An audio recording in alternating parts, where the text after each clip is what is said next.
have some dilemmas. Welcome everybody to, it doesn't say it's gone live yet, there we go. We are dying without die. We are dying without die, that is the thing. And it's actually, it sounds like it's just a rhyme, but it's actually very true, because today we have the problem of, if you remember, from last episode, we died because a meteor hit our oxygen system, knocked out our oxygen. I was AFK, so I didn't notice until a long time later, and we happened to have been carrying our oxygen tanks, the heavy oxygen tanks. And as you can see, this one is going down pretty quickly. This is our medium oxygen tank. That's all we have left. We used to have two heavy tanks, now we have one medium tank, and we're dying without die because we can't even make more tanks without die. If you look at the recipe for the tanks, this requires orange wool. The other tanks require red wool. And we can't get dye very easily. We have to dye the wool for some reason, and we can't get it very easily because... Oh, nice! The turtle thing is doing his tree chopping stuff there. But we can't get it very easily. We need to try to get our farm doing something, get some dye going. It's not easy to get because we don't have a lot of dirt. We need dirt to be able to turn into dye. And it's very complicated. I mean, we'll get to exactly what's going on with that, how that even works, in a minute. But yeah, we need some dye, and our oxygen, as you can see in the top right, is about to get. We're about to lose all of our oxygen. I need to go get some food really quickly. But yeah, so we're going to start with that. We're going to start with trying to get some. Apparently, we need some food too, but we're going to try to get some dye going if we can. And we're also going to hopefully get our machines sorted out so that we have actually sorted metals, and we basically have infinite metals, deal with the bottlenecks we have. Our cobble gen is not nearly fast enough to keep up with this thing, for one, and we also have the issue of a lot of other things. Oh, and the computers didn't all start this time either, so I need to go ahead and fix that. But welcome to you if you guys are just tuning into the stream. I think, what was the command? But anyways, yep, so we are dying without dye this time, so we need to get some dye going very quickly. But, okay, let's just do, I think it was computer craft. There was a command to start all the computers. Computer craft / computer craft turn on. I think that must be it. Turned on 0 out of 30. Oh, because this is the visual glitch, isn't it? Yes, these are all running. These are all running, they just don't show they're running. Okay, so there's two different glitches that happen, but anyways, that is besides the point. The point is that we need to actually first refill our oxygen gear, but welcome to the stream. If you guys are just tuning into the stream, we are dying because we just took off the oxygen tank and we have no oxygen tanks, so see you later, because that room is not sealed of oxygen. This room should be, yes it is. Okay, so this room is sealed, which is good. Very, very, very good indeed. This is what we like to see. We have giant oxygen sealers over here, a whole bunch of them, and they are sealing this giant room, which is very nice. We'll wait here for a bit until we are pretty sure that we will not, that our tank will be full. And then we'll head back in there. But basically, so we're going to try to hopefully do something about the dye, and then if we have time, we need to fix this metal making machine, this super fast thing, so that we are able to get stuff as cheap as cobblestone, hopefully be able to build out of diamond blocks, iron blocks, copper blocks, things like that. That's the goal. And diamond blocks is a little more rare, so we might not make it that far. We could, but I don't know if we want to do all that effort. But we have this thing doing auto crafting, we have this thing doing auto sorting, all that kind of stuff. We do want it to be able to actually connect it to the power gen, for one thing, to the reactor with the yellorium ore, and I just noticed the speakers are too loud, sorry about that. But, so hopefully you didn't hear an echo there. But, we need to get this thing sorted. We have it backlogging things, which basically means that we're gonna use up one type of thing and not be able to get to the other type and all that kind of stuff, so we need to go ahead and get this thing auto-sorting. We need to fix some issues, though, because it is fairly bottlenecked. The hammers are not actually producing as much as these sieves can take. We need to double the hammers, which this thing was designed to be expandable, so we need to add an extra row, that's the word. And the hammers as it is, they can't even run at full speed because the cobble gen is not fast enough, so we need to fix that. But first we need to get the oxygen stuff from dying. That was not a very smart move to die like that. And we also need some food. As you can tell, we're at half health and I can't get any more food. So, yeah, let's get into that. Let's get into that and see what's happening. But welcome to the stream, welcome to the day, welcome to... Let's try to check what we need. So, because I don't remember. So tanks, oxygen tanks, let's see. So the, let's see if one of them is easier to make. Light oxygen tank requires what? It requires lime wool, that requires cactus green and bone meal. We have loads of bone meal, we don't have cactus. We can make cactus green from dandelion yellow and lapis lazuli, but dandelion yellow, here's the thing. All of these things, let's look at the heavy tank because that's what we really want. We really want a heavy tank, and that would be rose red, and the rose red can come from beetroot, it can come from red tulips, all these things that you get from bone mealing grass blocks.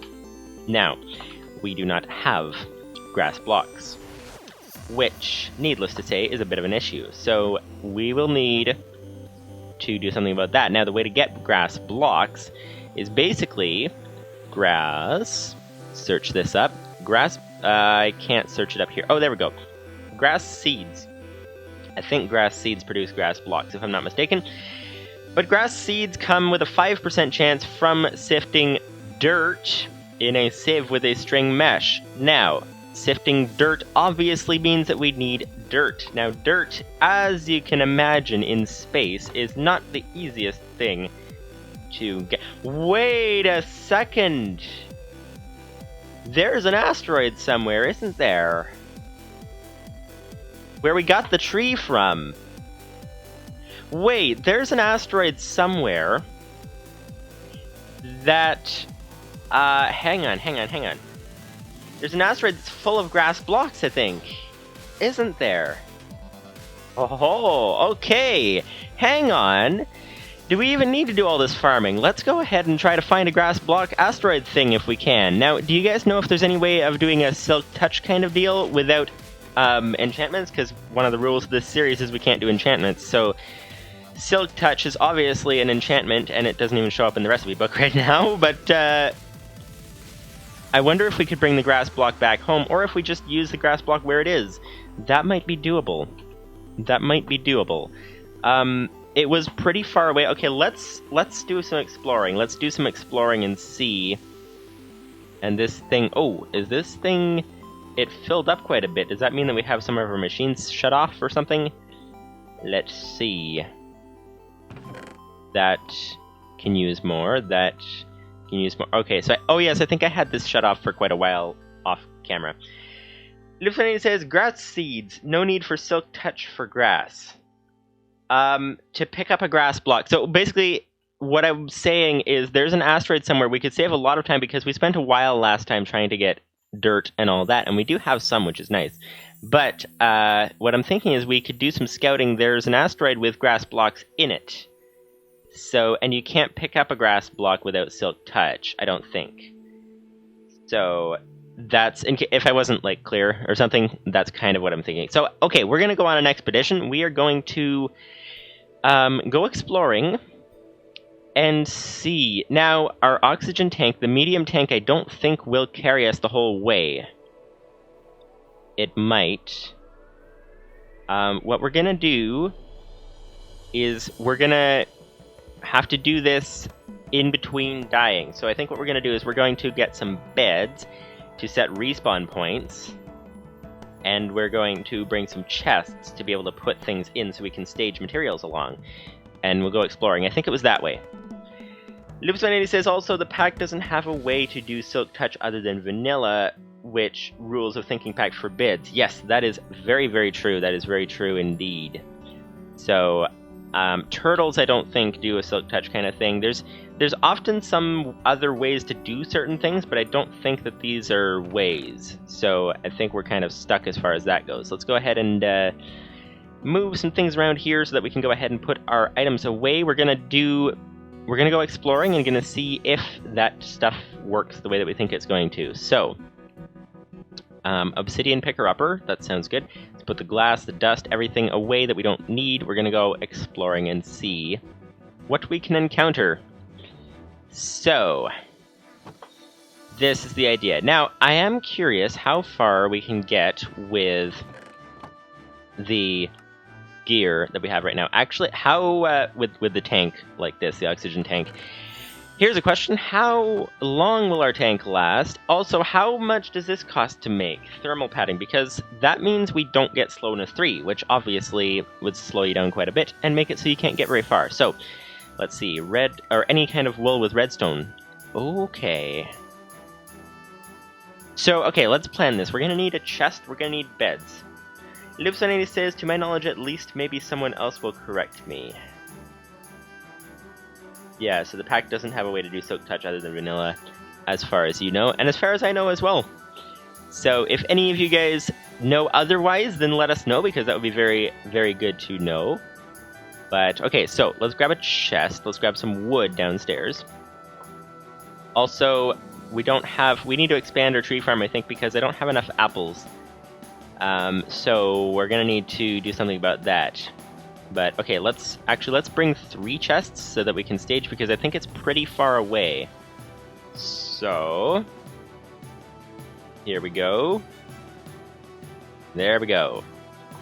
3 chests, and so we're gonna need beds as well. Okay, so that would be, let's go for 3 beds. Why not? So this would be 4 planks. We need for 3 beds, we need 9 planks. 4, 8, 12. So that'll do. And so this is good, we can make 3 beds.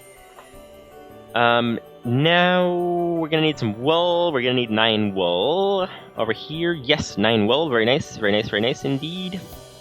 Very nice, very nice, very nice indeed. Okay, here we are. Here we go, 9 wool. 3 beds. Okay, we are ready to stage our way to places. We're gonna head out and see how far we can get, and should we even bother taking our oxygen tank? That is the question. We do need to actually reset our hunger. Oh yeah, I was gonna bring an extra set of thermal padding stuff. Let's see, what is that? That's very expensive in terms of wool, and we don't have a good system set up to get wool yet. We have a fair amount of backlog, but we're gonna need that most likely. So, I don't know. I think we'll just take everything off. I think we'll just take it all off and have to see what we do. So, you can't actually sleep in the beds, but they do seem to set your respawn point, so that is nice. So, okay, let's take off this stuff here. And let's see, I think we'll go without our oxygen tank and see how far we can get. That might be an idea to start with. Here's the oxygen gear. We might as well refill the tank just because we can, and just because we need to reset our health and hunger and all that anyway. So here we go, let's go in here, fill the tank. Nice. Okay. Now, since we did all that exploring that we used to do in the earlier episodes, since then we've rebalanced the pack. We've added Hunger and Peaceful, rebalanced the damage taken and all that, and so I don't know how well we'll survive this. But we'll see. Actually, speaking of surviving, we need actually to get a pickaxe and a stack of cobblestone. There we go. Okay, a stack of cobble it is. And we'll need a pickaxe. Let's turn this off so that we stop draining cobble so we can fill up the buffer a bit, because we might need some of that fairly soon. Okay, stone pickaxe, because those are cheap. Actually, the iron one's cheap too, so never mind. Let's grab the iron one. Okay. Are we ready to go? I think we shall attempt this. Let's grab 3 chests. We'll go until we get... we've lost a bit of health, so let's go ahead and regen our health first. But, okay, so what we're going to do is we're going to try to do this in stages. We'll go until it looks likely that we're going to die. Let's just scout out, make sure I remember the area properly. Oh, yeah, there's the slowness 3. I think it might be worth bringing the thermal padding, possibly. Because even just trying to get out of here is a little bit difficult. Of course, we do have obsidian on the roof. Yeah, okay, this is not gonna work. We'll need an easier way out. Yeah. Spend most of our time trying to get out of the base. I see how it is. Okay, so, with that in mind, let's make the base so we can get out of it more easily. So, that would be... okay, so I think maybe down here would be a good way to do it. Let's head down and try... Okay, how high can we jump? We can jump up to here. Okay, so I think... Whoa, we've obviously had some meteor impacts. Took out most of the wall there. Okay, so I think if we go and... Where is our staircase? Our staircase is up there. So I think we just need to make a hole into the roof. I think is the easiest way to do this. So let's go ahead and try this. The biggest difficulty is getting out of the base, and then after that we can do things more easily. Unless, actually, no, let's just take this pathway because we already respawn right here. So let's just take this pathway and make it slightly easier to get out of. So that's fairly easy. This is fairly easy. It's more when we get to this point. So if we're trying to jump from here, and then we'll go grab all our stuff and try to head out. Oh, yes, I forgot about the whole heading this way. There we go. Okay, so... Oh, we can actually make this... No, we can't. Okay, yes, so let's get a pickaxe and bring that down a bit. The only problem with filling this place with obsidian is that then it's filled with obsidian and we can't get in. Okay, I see how it is. Okay, so, yeah, so let's grab a pickaxe. And let's see. Let's make this easier to get out. Pickaxe, please! Thank you very much. Okay. Nice. Okay, this is looking good. Okay. Mine this through. That looks good. Now we can jump up here. And we can find that... Oh, actually our bridge is completely gone. Oh, actually it's not. Never mind. And we just lost a pickaxe, but that's okay. Okay, I think we're ready to go. Let's see if we can actually make it up the distance. But I think we're just about ready to go.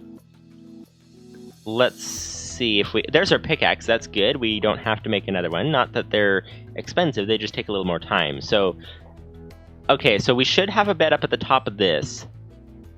Let's build this down first. Okay. Ah, there we go. Nice, we can make it up that first jump. So, let's see now. This is very, very dark.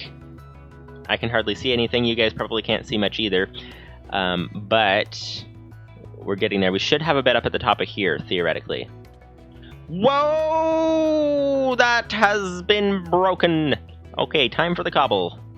Time for the cobble. We've had a lot of meteors hit there, apparently. Okay, let's go back in. Go back in, grab some cobble. We'll need to fix that bridge. I think what we'll do is we'll fix the bridge. We'll set a bed up at the top of the place there. That'll be a good start. So, let's grab our pickaxe again. Let's grab the cobble again. There we go. Okay. Here we are. Pickaxe and cobbles, looking good. Now, what are we going to do here? This is looking good. Okay, head up here and try to make this jump, not at once. Okay, there we go. We made that.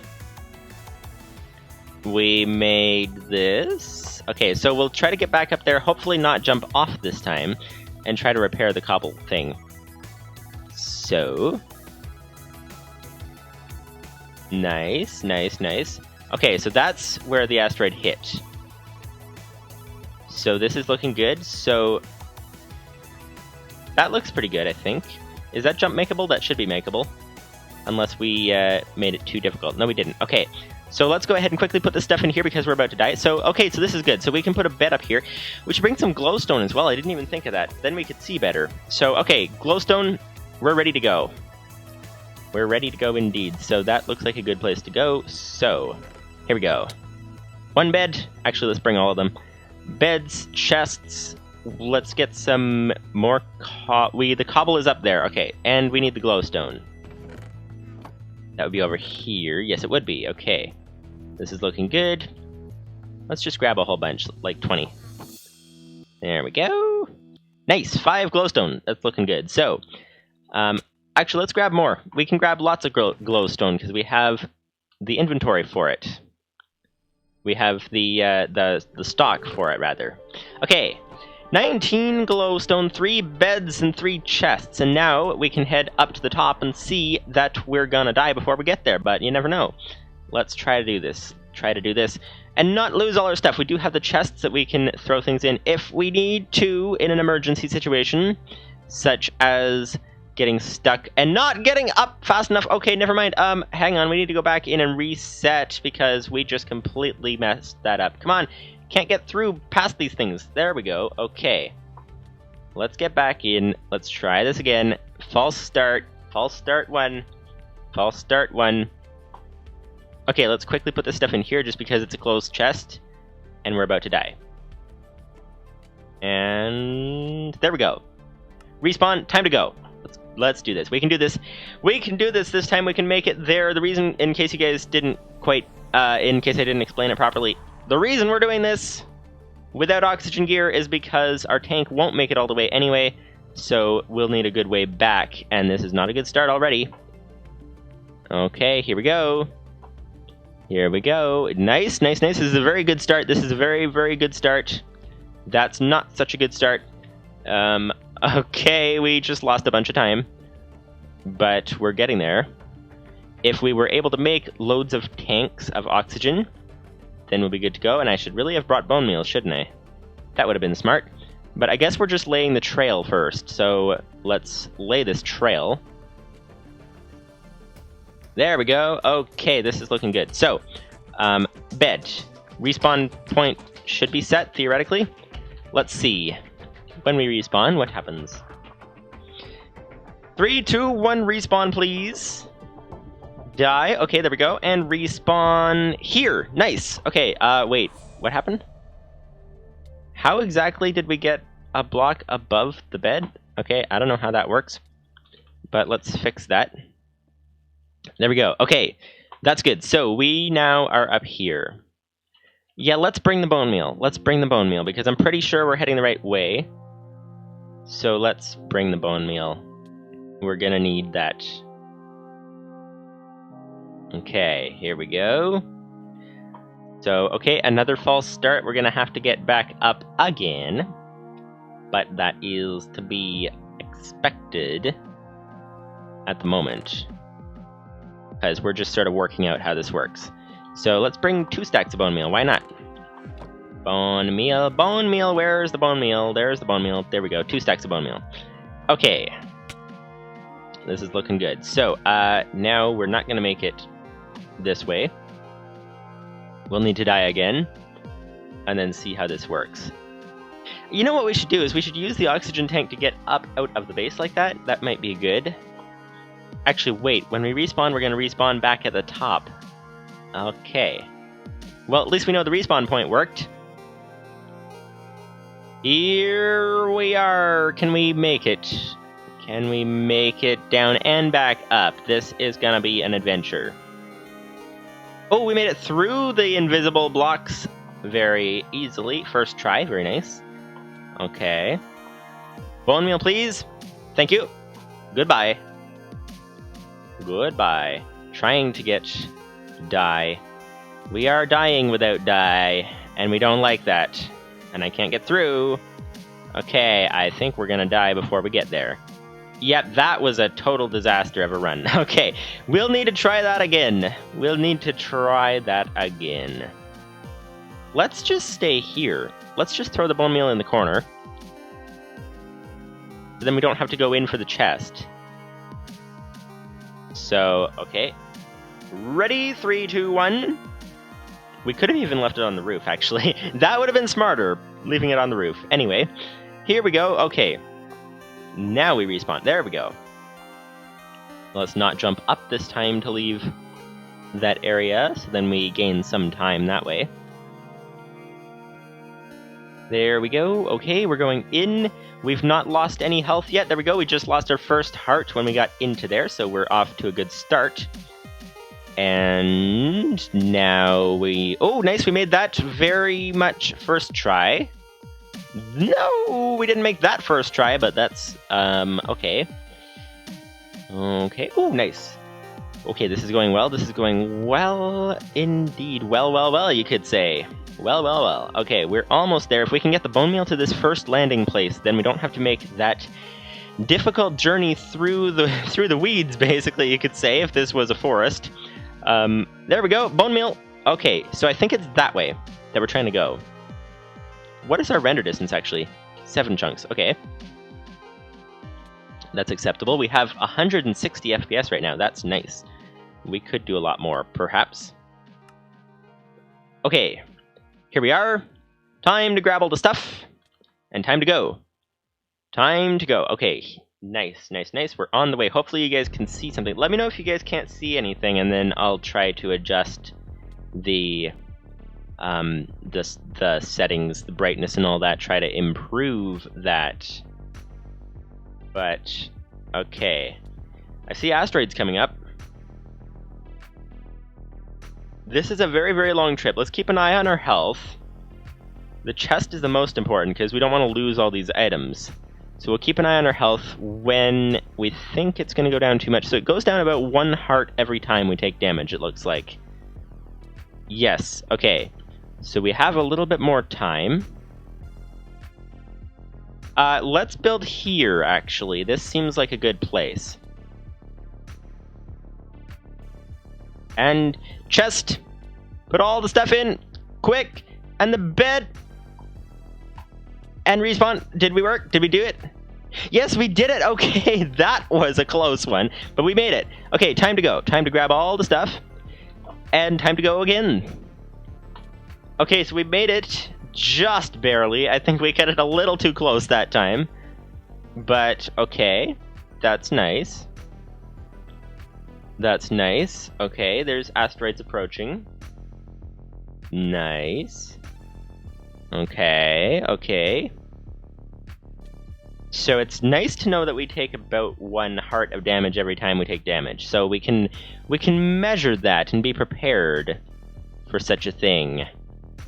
Okay, so I think we can make it past this asteroid here. Because we're only on half health so far. Come on. Okay. I think we're gonna make it. No, we're not. Oh, no. Quick. Okay, let's do the chest. Ah!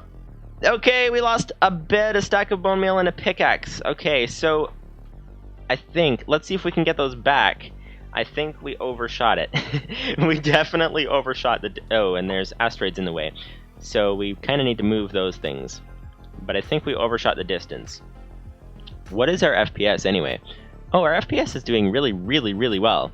Let's actually increase our render distance so we can see something better.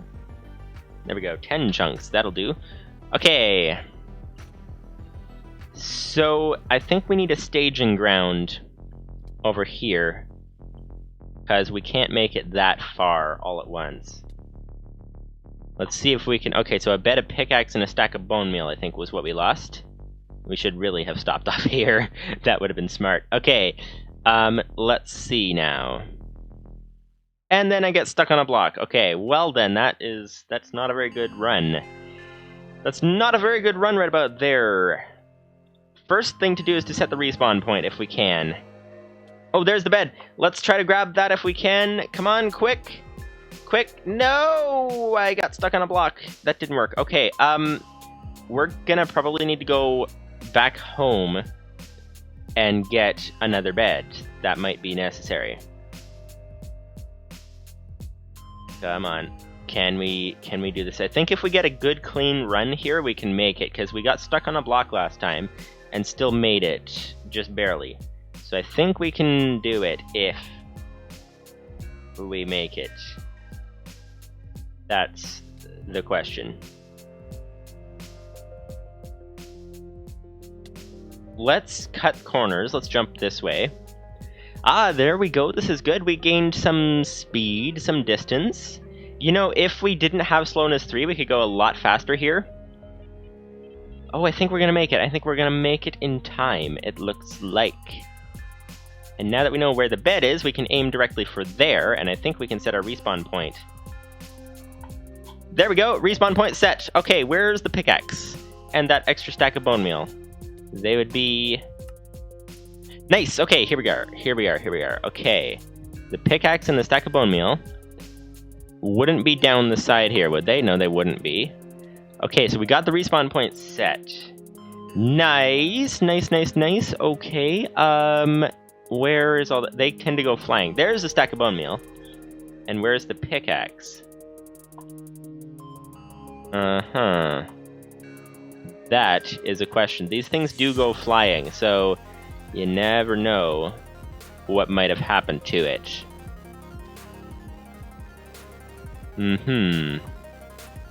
Well, it's not up here. That much is for sure. I think we may have lost... Unless, what's that? Nope, that's the way through to the void. Okay, we have nothing on us, so we're just gonna go through, and... because we won't be able to get back up anyway. Oh, there's some materials there, some metals of some sort. That's neat. Okay then. Alright. So I don't think we'll find this pickaxe unless it's over here. It could always be over here. Or it could not be over here. Okay, so we are doing well. I think to make this a safe journey, we're going to need to shorten this area, but we made it a good distance. We actually might have lost a bed, too, because we need... No, we actually put one down earlier. Okay, so we have no other bed. So where we're trying to get to is up here still. Oh, that's our original spawn. What's over there? Actually, that's the question. Because I think we need to go back to the main base. We need to make a few more beds, maybe 3 more or so. And then see. So a few more beds, a pickaxe, and maybe another couple of chests or so might be good. What do we have here? We don't have anything that we can use to respawn. It doesn't look like it, so okay. Unless that was a bed there, it might have been. Okay, time to go back home. Time to see if we can actually make this journey back home. That's the question. Because now we are completely stuck in space if we can't get back home. Because we have no way of... our respawn point is way out there, so unless we can make it back home, we're, like, completely stuck. And we actually have to climb through the inside of the asteroid. Well then, we definitely need a staging point here. That's very true. Okay, now we're up. Okay, first respawn point is in sight. No, it's not. Not yet. Not yet. Yes, first respawn point is in sight. The first one. Nice, that's good. But we have only 3 hearts left. Are we going to make it? If we don't make it, then we need to rethink how to get back here, because there's no good way to get back here. Quick, 1 heart left. We are... Wow, this is far. Okay. Yeah, we're going to need to plan this better. Let's go. Let's cut every corner we can. Do we need to go up through the inside of that asteroid, or can we just go around somehow? Let's try to jump on this block here if we can. Let's see. No, we can't get up high enough for that thing. Okay. Is there anything on the edge of this asteroid we can jump on? No, everything is out of range. Okay, so we'll need to go through the middle, which is a bit of an issue. If we could find our pickaxe, we could make this place easier to navigate through. But since we can't find our pickaxe, that's another matter. Now, I don't think we'll make it this time, because we spent some time trying to find other pathways, which is not very good. Not a very good way to gain time. Oh, thought I could jump on that thing, apparently not. Okay, so 2 hearts. Are we completely stuck in space? We may be completely stuck in space. Okay, let's do this one more time. let's do a good clean... Wait, we have cobblestone! We have cobblestone. Okay, we can use that cobblestone to make it here more easily. But, oh, we've only lost half a heart and we're already here. So let's see if we can make it. But if we can't, then we'll have to use the cobblestone to be able to build up around the outside of this asteroid. So we'll see. Okay, hang on. Okay, oh, we made it. We're only down 3 hearts. How does that compare to normal? I don't know. Does it compare to normal? But let's see. We're almost there. We're almost there. Can we make it this time? And then on the way back, place a bed and a chest and all that. Because that was a big mistake. Oh, 3 hearts left. We're almost there. We're within range. The bed is even rendered in this time, which is very nice. 1 heart. Come on, quick. Click, click, click, click, click. Right click. Oh, did I actually click it? No, we were so close. We were so close. Okay, we need to make this asteroid easier to navigate. Let's grab 4 cobble because we're probably going to lose them all, and this is the only way out. So 4 cobble to start. Okay, so we were half a second away. We were just out of range of clicking. If I hadn't jumped the last time, we would have survived. That's for certain. Okay, so first thing, I think this might be helpful if we can put that there like that. That might be good. So then what happens? We jump up here. And jump up here. Oh, and then, oh, we didn't quite make that one. Oh, we have a jump that we can do over there. That'll get us some height. That'll be nice. This'll be nice indeed. Oh, we made it. Up that jump, okay. Oh, nice! Okay, we have a pathway to get up to here now. If we can make those jumps. This is parkour. Parkour in space! Who would have thought we're doing that today? Okay, and here's a cobble, just in case. So we lost 1 cobble, but that's okay. Okay, so parkour in space, let's try this again. Let's see if we can make that first jump. That's where it all begins. That would be this thing right here. Okay, okay, okay. Okay, we've got that. Second jump. Oh, we got hit. Oh, we hit something. I think we either hit something or took damage or something. Okay, this might not work. We might have to put the cobble in different places. Oh, I think we're hitting our head on something. Okay, so I think the way we have to do this is we have to go up here and then to the left. Nope, we're just taking damage. That's what it is. Okay, so we'll need to build a pathway up the side of this rock here.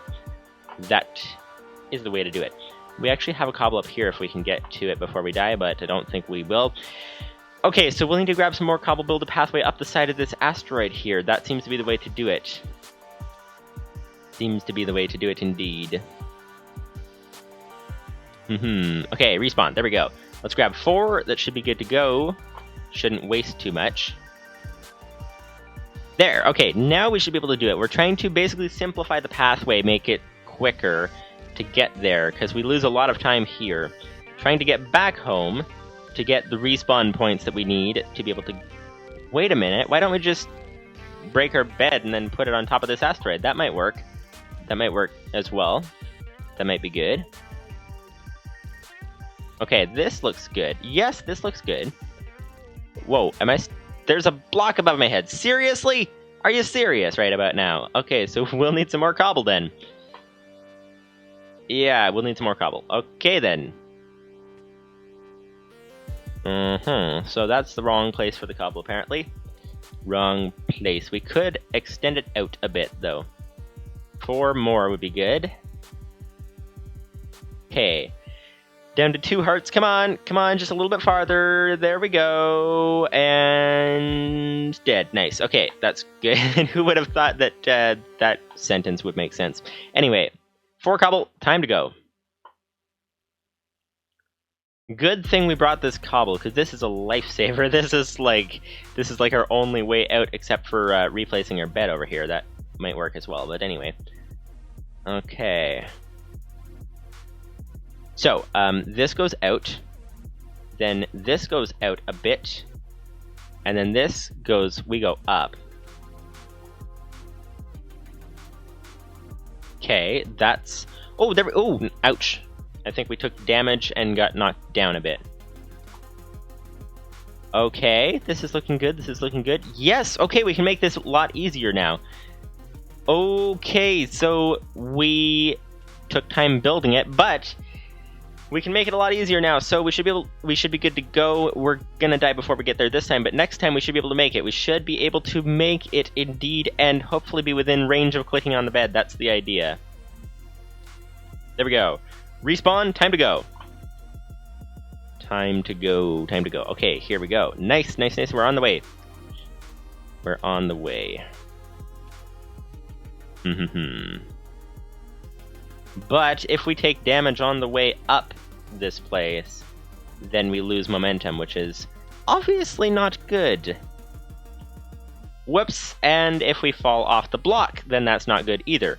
But I think we can make it, because I think we gain so much time by this that we might be able to make it in time unless we take damage on the way up, which happened in addition to missing the jump. So we've lost 4 hearts already.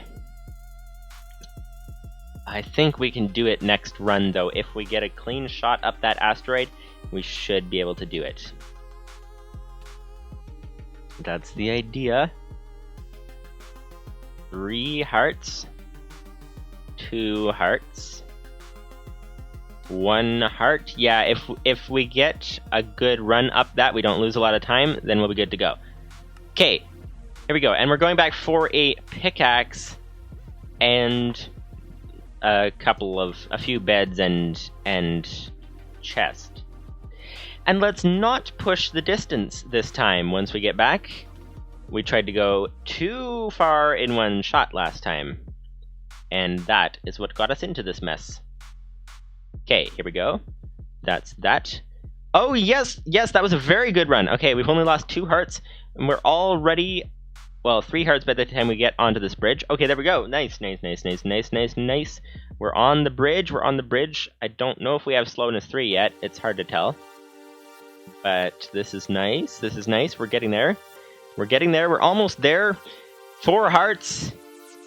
If we don't make this, then we have to rethink our strategy. 3 hearts, 3 hearts. The bed is loaded now. 2 hearts. And 1 heart, and click! Did it work? I think it worked. Yes, we made it! We made it! Nice! Okay, now we can head back to the next stage, which should be a lot easier. And then we can get some beds, some chests, and another pickaxe. Or 2. Might be good as well. Okay. Well, that was quite an adventure. That was quite the difficult trek back across that, but we made it in the end. Let's see. Let's see now. Okay, we're about down to half health. Oh, we're getting there. Actually, I think we can make this. I think we can... Yeah, we can make this for sure. We have 4 hearts remaining. There we go. Okay, we've made it to this stage. We can head back home. We have 2 hearts left, though. Let's make sure our reactor is still intact. Hasn't been hit with a meteor. And it looks good. Looks good. Okay, now we're back here. Now we can head down. Alright, we've made it back home finally. We can grab the stuff we need. A pickaxe, of course. We can also grab the other stuff, such as... Actually, I just noticed that the meteors are boring a hole into the top of the base, which is interesting. Let's see if we can see that on the way out, but pickaxe, please. Let's go for 2 pickaxes. So, like that, and grab this, 2 of these. There we go, 2 of these, 4 sticks, like that, 2 pickaxes, nice, okay. We need a few more beds, and we need some chests. So that's obviously a lot of wood. So down here for the wood, thanks to this automatic tree farm, which is very, very nice indeed. Okay, here we go, 10 logs, and we'll go with some beds first. We're gonna need 1, and then we're gonna need as many as the chests. So here we go. Let's go for 12 wool. We have that already made. Let's go in here just quickly because we're about to die. And back out here so that we actually do die. There we go. Okay. Oh, and we're back up here. Oh, yes, of course. Well, we've made it out pretty far. We've made it back pretty far. We're going to try to make this trip a little less treacherous. And then hope that we can actually, you know, get the grass. That's the goal, is to get to the grass and place the bone meal in it. That's the goal. So here we are. Okay. Our 2 pickaxes got sorted into these things here.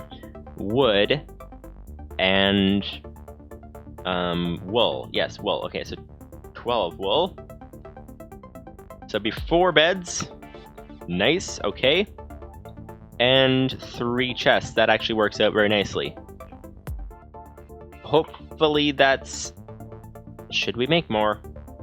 I don't remember how far this trip is. That's the thing. What do you guys think? Should we make more beds and more chests? Or is 3 more staging places enough? Hopefully they're enough. I think they might be. Hopefully, possibly. You never know. Okay, let's see. We'll need to reset our damage as well. And then we'll be good to go. Then we'll be good to go. We will be good indeed. This obviously needs repairing as well. That's kind of an issue over there. And the cobble gen, oh, has filled the chest. Okay, so we'll turn this back on. So it's going to drain the chest a bit, but that's okay. Oh yeah, speaking of cobble gen, we should really grab some. Or not. Okay. Time to go. We can make it this time. Now we, of course, have to make the difficult journey out of the base again, which is not the easiest thing in the world. But once we get there, then we'll be good to go. So, let's see. Aha! Chests, 4 beds, 2 pickaxes, and we grab a stack of cobble as well. Okay, time to go. This is looking good, this is looking good. I think I'm going to make the trip out a little bit easy. Oh, little bit easier by if I just place this down there, then we can get past the panels a lot easier. There we go, that makes it quicker. So we should be able to make it there in one shot. If not, then we lose a lot of stuff. 4 hearts. Can we make it up this place in 4 hearts? I don't even know. Certainly not if we take damage like that. No, we can't make it. We can't make it. We can't make it. Okay, let's quickly place a chest down. Put all our stuff in here. Okay, well, at least we don't have to go back inside the base. Actually, we do, because we need a second chest. Because we just used up our chest! One of them. So we have the stuff on top of the roof now, so it's easier to get in and out. So that's good. We don't even have to jump down into the base this time. Once we get a second, or another chest, rather. Okay, okay, okay. This is looking good. This is looking good. We're gonna get down here, grab a chest. Chest like this. There we go. I don't know, what do you guys think? I think we should bring some more. I think we should. Let's bring 2 more chests and 2 more beds. Let's do that. 2 more chests and 2 more beds. We need some wool for that. Okay. Hopefully a meteor doesn't hit our chest while we're down here. That's the issue. Ooh, actually, we need to go into this area to grab... Oh yeah, of course, we can be here and... Oh yeah, I should really have brought the stuff with me. Okay, hang on. Okay, so hopefully a meteor doesn't hit that chest while we are on our way in and out and in and out, but we'll see how this goes. Through the invisible blocks again. Okay, this is starting to seem familiar. This seems familiar indeed. Okay, chest, planks, nice. 2 more beds. That would be 6. There we go. Okay. 2 more beds. Like this. There we go. Nice. Okay, that's good. And now it's time to go. Now it's time to go. We can stage our stuff onto the roof. That'll be the first step. Okay, this is looking good, this is looking good. Ah, there we go. Roof. Nice. Okay, looks like we are good to do the next part of the journey when we're ready. While we're here, does our reactor have fuel still? That's the question. We need to get this thing hooked up to fuel. But at the moment, it's 24. Okay, that'll work. Okay, okay, so we're up here now. Okay, so we don't have to get through the base anymore. This is going to be a lot easier. So down here, grab all the stuff and leave. All the stuff. This is a lot of stuff to grab. Okay, we need to give ourselves a little bit of... Whoops. We need to give ourselves a little bit of extra time. When we get places, we're going to need a little bit of extra time to be able to put our stuff into the chest. It's just going to take just a little bit longer because we have so much of it. And if we don't make these jumps, then we can't really do much successfully. So, we should really get an Elytra. Do you guys know, do they work in space? Because there's no air. Is it intelligent about that? Hey, here we go. Nice, okay, so we got all our stuff here. So, we are now up here, we don't have to go back down, so now we can stage all of our stuff to the next section of the base, or section of the walkway, that's the idea. Eventually, if we can get this walkway outfitted with trains, that would be really, really nice. If maybe there's a, I don't know, an oxygen tunnel or whatever we need to do to make that work, that would be very, very nice indeed, because we could go very fast with the trains. We actually have a speed counter now in the bottom left of the screen. So you can see a speed counter, how fast we're going. Every time we hit the ground, it seems like we have a huge boost of speed for a moment. And every time we take damage, we basically go down to 0 speed for a second, or close to 0 at least. So we get a better idea of how fast we're going. Oh, speaking of which, we can actually go diagonal and go faster. But we can also fall off the bridge more easily that way, so we should probably not do that. That's probably a little bit not smart. Okay, here we go. The bed is still intact, that's good. Come on, down. Respawn point set. Okay, we're here. Respawn point is good. And dead. Okay, we'll build a staging place this time. Let's grab all these things here. And build the staging place on this asteroid. We also want to clear the path, make it a little easier to navigate. There we go. That asteroid's out of the way. Anything that we happen to encounter along the way, that's in the way, we can move. We'll put it right about there on top of that thing. Seems like a good idea. Right actually at the very top might be good, because then we can reach it just as easy from both sides. So that's an idea. Yeah, let's do that. So up here. There we go. And put the chest down here. And quickly put everything in. There we go. Okay, so this is a little bit early of a stopping place, but we can't actually make it that far all at once. The beds don't even render at this distance. That's weird. All right, this is looking good. We're making it. We're making some progress. I think we're about, I don't know, do you guys remember how far that grass asteroid was, the one that we got the tree at? It was fairly far away, but not terribly far away. Okay, so I can't really get rid of these things. Actually, I can get rid of... No, I can't get rid of them while we're walking. Okay, here we go. Here we go. Oh, yes, chest. Nice. This is good. This is our second staging ground. There we go. This is actually a little too close for a staging ground, come to think of it. We can probably make it to that other asteroid all at once, but we don't really want to risk it because... Okay, let's simplify this bridge here because that is actually makeable. Never mind. We can make it. Okay, so next staging ground I guess would be that, and then we'll see what we can do as far as going beyond. There's our previous spot. Did I actually set my spawn point? Okay, that would have been bad if we didn't do that. Here we go, respawn. Nice, okay, now we can grab the stuff. And here we go. Nice. Okay, we have the bed and the chests on the hotbar. That's nice. This block should be a little bit lower to really get some good speed. Okay. I think this spot is a little too close, although we do have, this is our original base, so I think we should set up some things here. Set up a respawn point on top of this. That seems like a good idea. There we go, that's a respawn point. This is a chest, and this is a bunch of materials.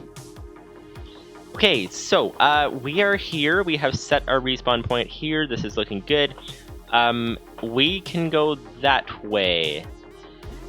This is where we run into a bit of risk, because I can't even tell how far that goes. And you guys remember, that's the question. Okay, ran out of oxygen. Respawn, grab all the stuff, and leave. We should really have put the chests on the hotbar. It would have been very good. I guess I'll put them in slot 2.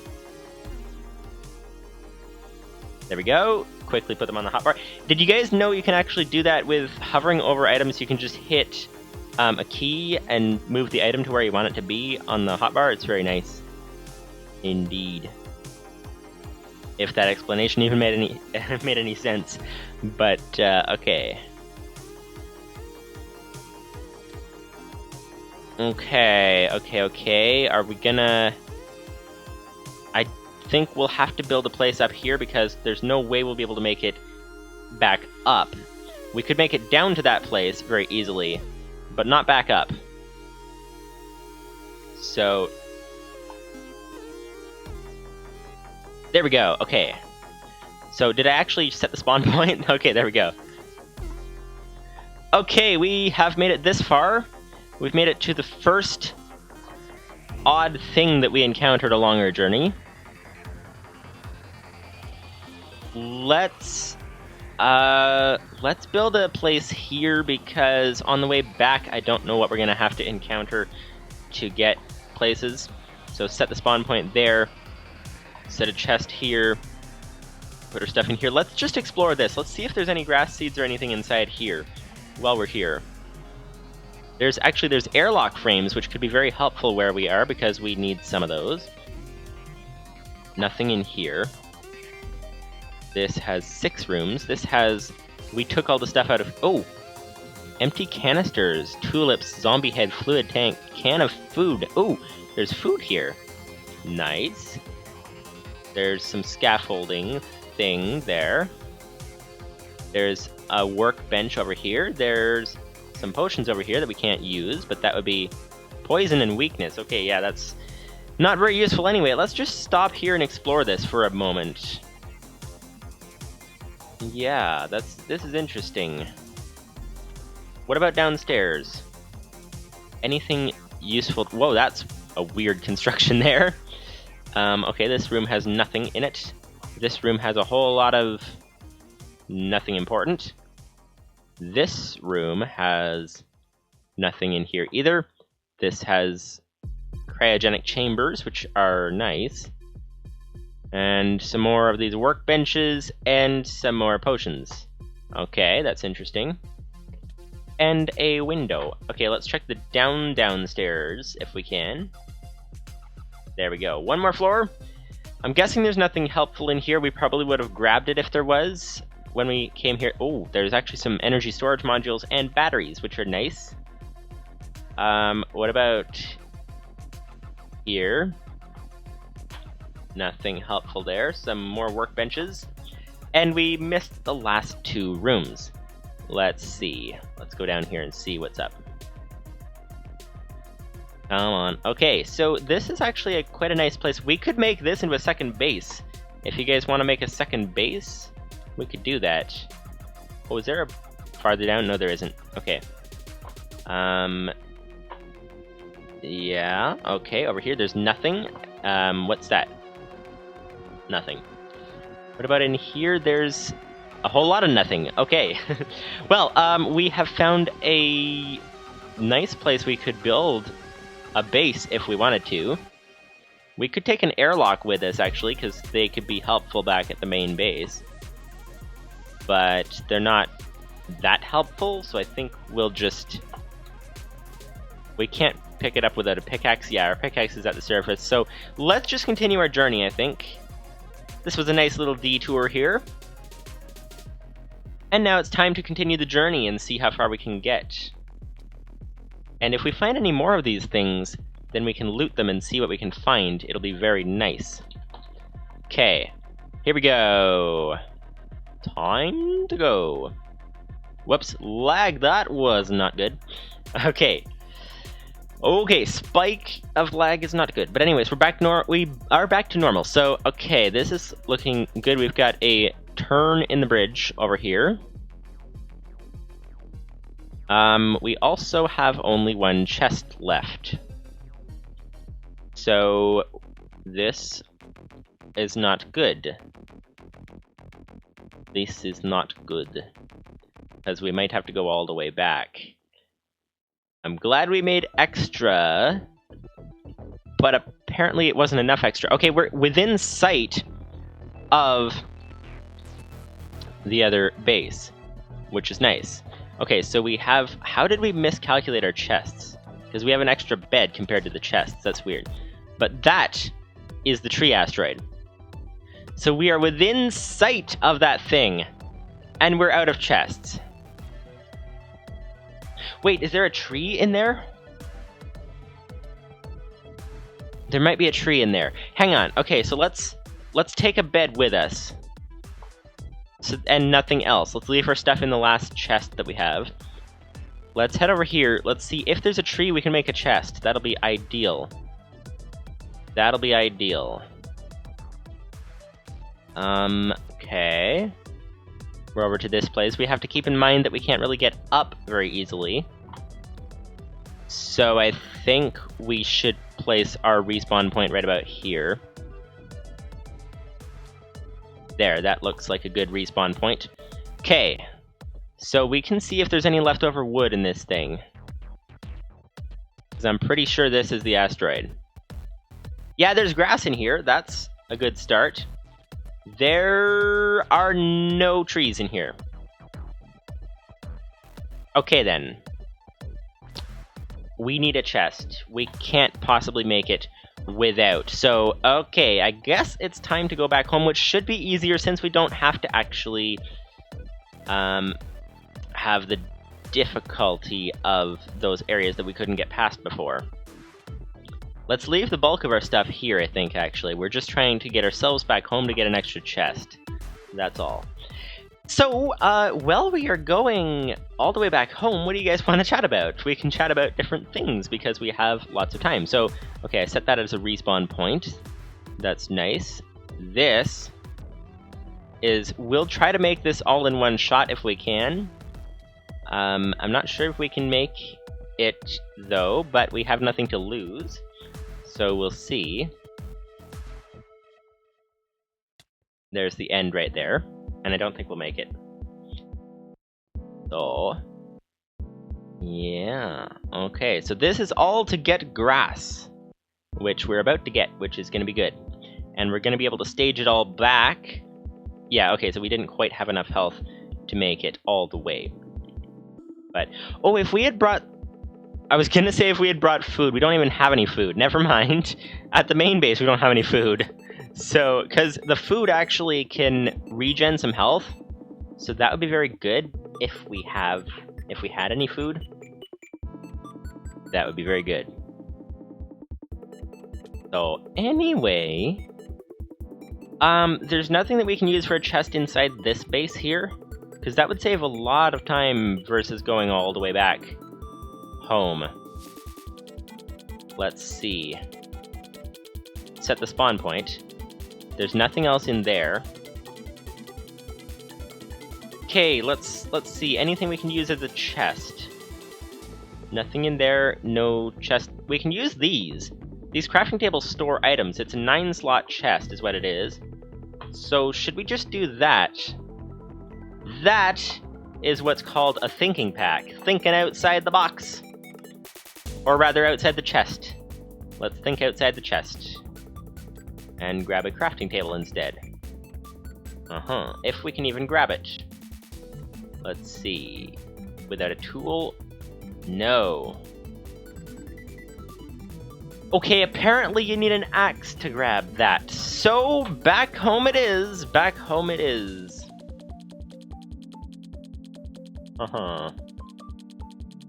And we lost a lot of time going in there, so we might not make it back.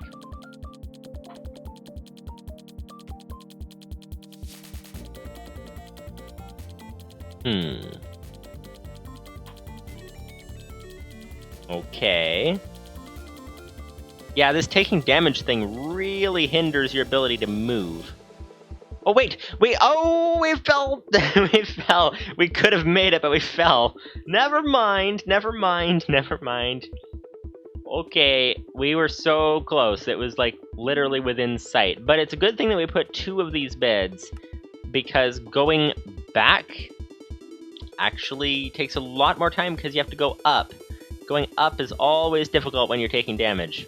Well, it's difficult anytime, but it's difficult especially when you're taking damage. So...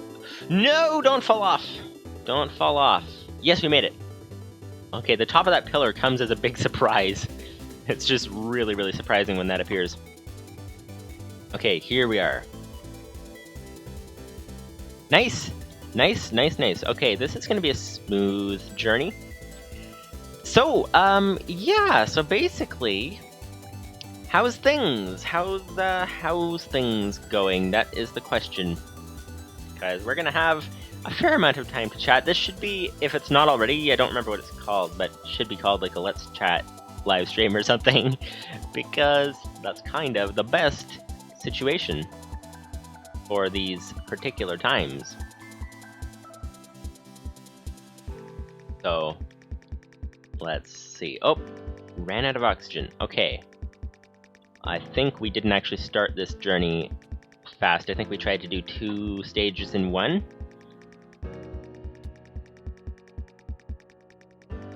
Alright.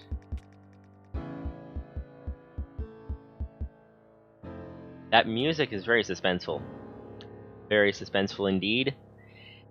Kind of fitting the situation, sort of unknown whether we can make it back. And we make it back, that's the big question. Do you guys happen to know, here's a question, is for the tech channel, I'm kind of thinking, I'm trying to find things that, because one of the biggest problems is, wait, did I leave a chest in one of these things? Wait, this is a chest. It's not a very big one, though. I think we should keep all our sizes the same. Do you guys happen to have any ideas for what types of things would be pretty inexpensive to buy? Like, basically the issue is, one of the things I've been trying to figure out, kind of, I guess you could say kind of a strategy for content for the tech channel, as in, the idea is to be reviewing and trying out budget products and things.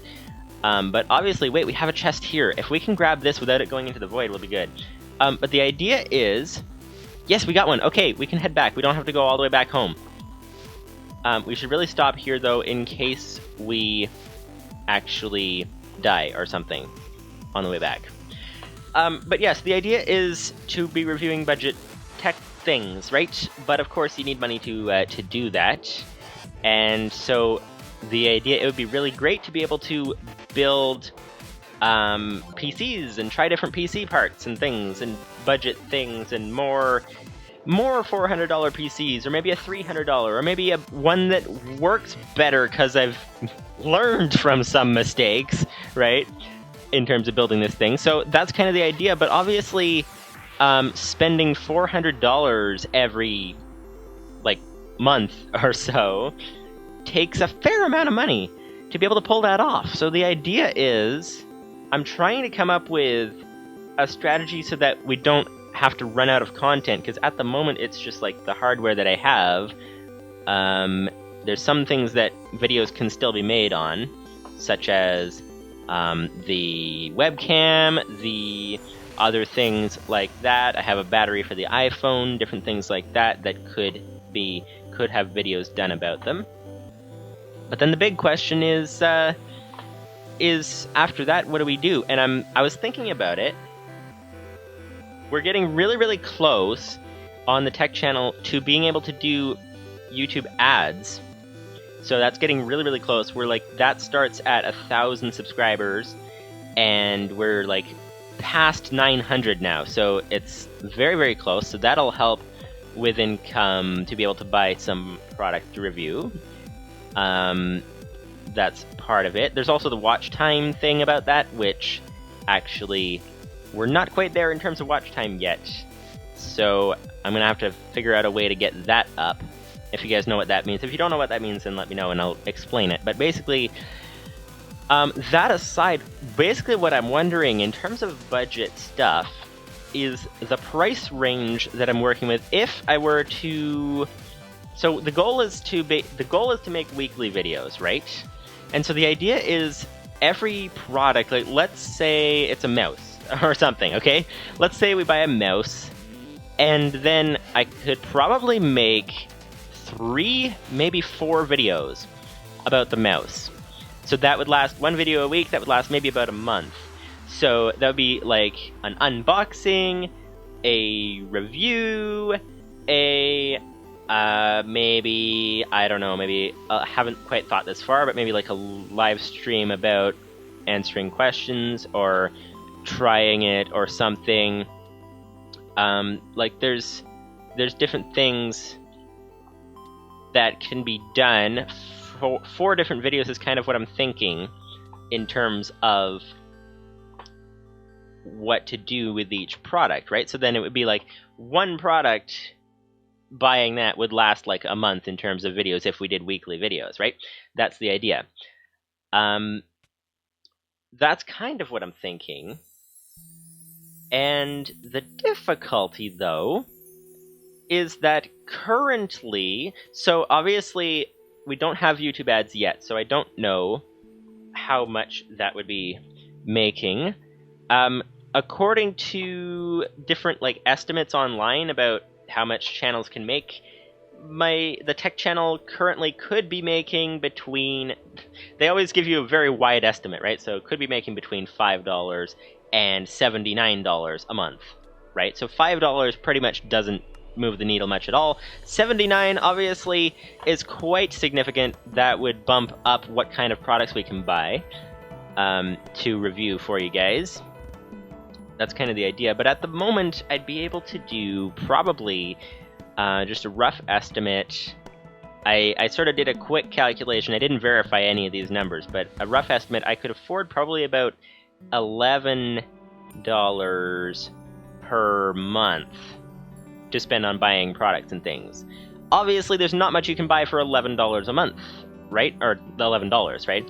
So I'm thinking the best thing to do at that point might be if we did like buying something, at least to start. It gets easier as you start going, right? And as the channel starts making a little bit of money, then I can buy more products for you guys, better things. That's kind of the thing. I'm kind of basically debating what to do with how to keep content coming on the tech channel. That's one reason I haven't started yet, again, is because trying to basically find a way to keep the content going. That's the idea. Oh, we're here now. Oh, okay. So we can grab all this stuff and we can head to the next staging place. So basically, what kind of things would you guys be interested in seeing me review that are, I'm thinking basically $30 or less. Things tend to be more expensive in Canada, which is an issue. Let's get rid of this so we can get there faster. So that's kind of an issue, is things tend to be more expensive in Canada. But that's kind of one of the things that I'm thinking through. If we did, at the moment, I could do about $10 every month, $11, or about like $30 every 3 months, right? And there's a lot of things you can buy for $30, like this SSD, that, by the way, works really, really well, and you guys would really enjoy this particular SSD. So I should do a video about that more specifically. It was sort of included in the other videos. but it works really well. But it's roughly around $30 or so for this thing. Oh, we should really have brought a second chest, shouldn't we? But okay, yeah, we need a second chest. Let's go back. Let's try to get a second chest. So that's kind of the idea. Is I'm like, what products would you guys be interested in me reviewing that would be cheap enough that I could actually afford to keep like buying things? So there's storage, small storage, budget storage. This was a 120 gigabyte SSD, which is very nice and works very well. Mice, obviously, you can buy a mouse for fairly cheap. I could review some of those. I don't know how good they are. I don't really know much about gaming mice. Obviously, something like a motherboard tends to be more in the realm of, like, cheaper ones, maybe like $70. Typically, I think maybe, I don't remember. It's been a long time since I researched all this, but motherboards are typically, like, for budget, good budget ones would be, like, over $100. And obviously, a good one is, like, measured in the hundreds. So we're kind of limited in what we can start with. So I'm debating how to do this. Do you guys want, those of you who watch the tech channel, do you want specifically weekly videos? Or I think if we did maybe, if I did every 3 months or something, bought something and then did like a bunch of reviews on it. I thought we had a bed here. Yes, we did. Okay. Then we could maybe pull that off. That might work fairly well. Wait, does this launch us up higher? No, not really. Thought it did. But anyway, so that's kind of the idea. So I'm kind of looking for ideas for what types of things, because that's one of my biggest fears, was running out of content, right? Because that's a big issue. Running out of content is not good. But if we can find some cheaper things, that would be good. And then once the channel grows a bit more, then we can start doing things like buying PCs and like, here's a processor, like, you know, even a budget PC. This particular one, it was a $400 PC in American dollars. And even this thing, the CPU, I think, was like 130 or something. So that's fairly significant. So that would obviously not happen very often, right? Until the channel starts growing a bit more. So that's kind of, I'm kind of debating what to do. So if you guys happen to know of any types of products that might work, I'm thinking, so mice, keyboards I think can be a little more expensive. It depends. If there's any specific products that you guys want me to review that are, I guess we should say, because a lot of you guys are American, I would say maybe like 15 or 20. I haven't checked the dollar conversion rate lately, but maybe 15 or 20 American dollars is sort of the range that I'm thinking. 30 Canadian-ish, if we do like new thing every 3 months. And then it's just about, if we were to do weekly, it's just about how can we make use out of a product. So we could do like an unboxing, we could do, well, if it's a PC part, we could do an installation video. A mouse is not really a PC part in that sense. There's not really much installation to do. If it's a webcam, it can be a setup video. But then again, webcams are more expensive. So this webcam that we're using right now, that I wanted, that's hopefully going to be one of the first videos back on the tech channel. Is this, like, talking about this webcam, right? And showing how to green screen it, that kind of thing. That's a way to get more videos out of, like, help you guys more with more videos out of one product. The webcam, though, if I were to buy it again, it would take longer because it actually is, when you add in the dollar conversion and all that, it's like very, very cheap American.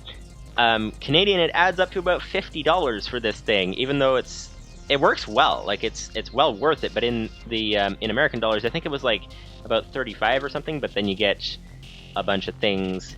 I guess they have free shipping included in it and all that, so it was closer to 50, if I remember correctly, Canadian.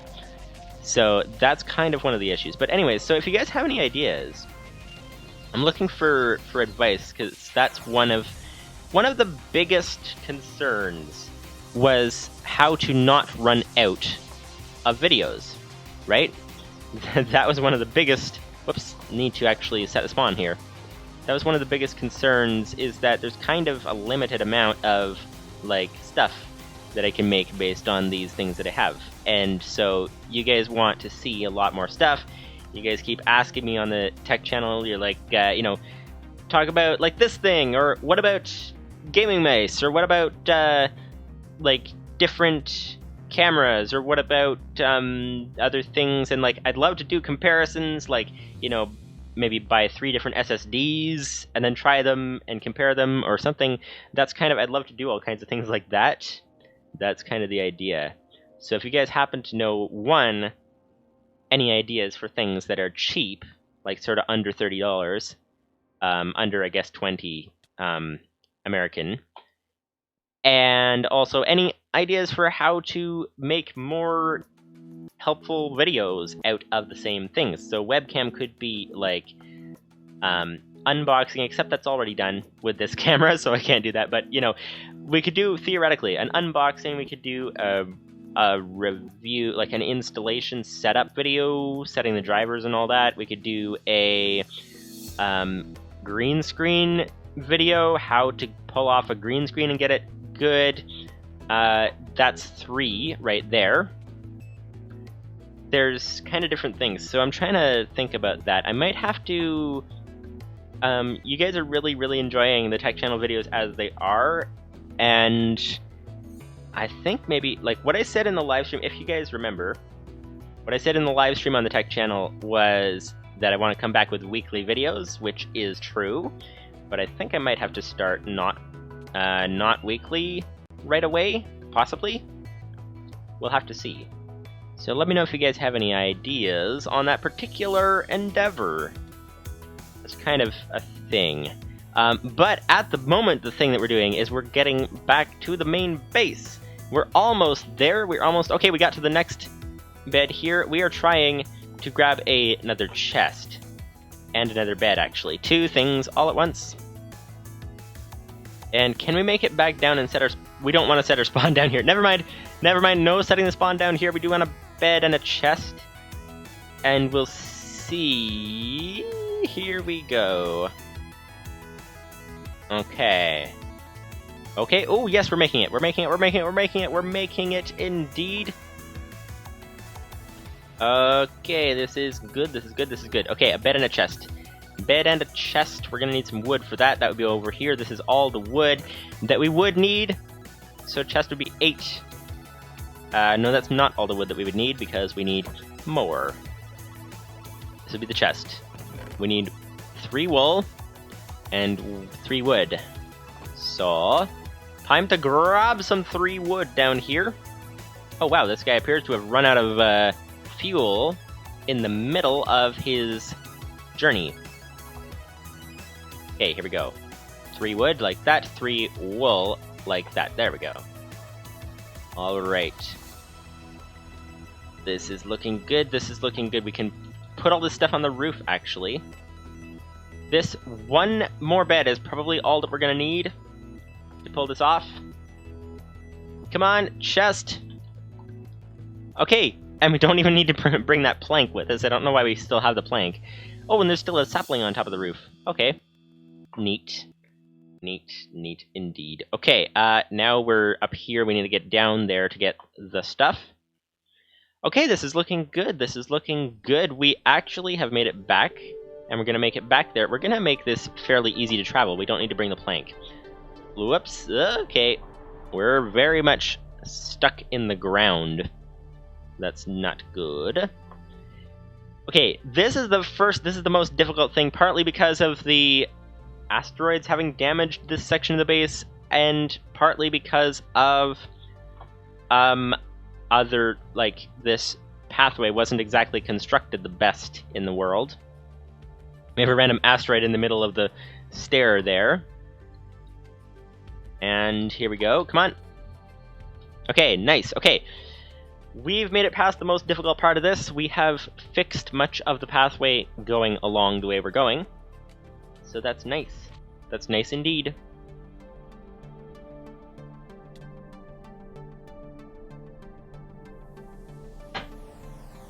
Now, the other thing that could happen, as far as the tech channel, I just thought that occasionally there's very, very good things at my local value village, if you guys know what that is. I don't know if you have that in America, but or in Britain, but it's basically a used item store. And sometimes I find very, very good things in there. Unfortunately, they're not always...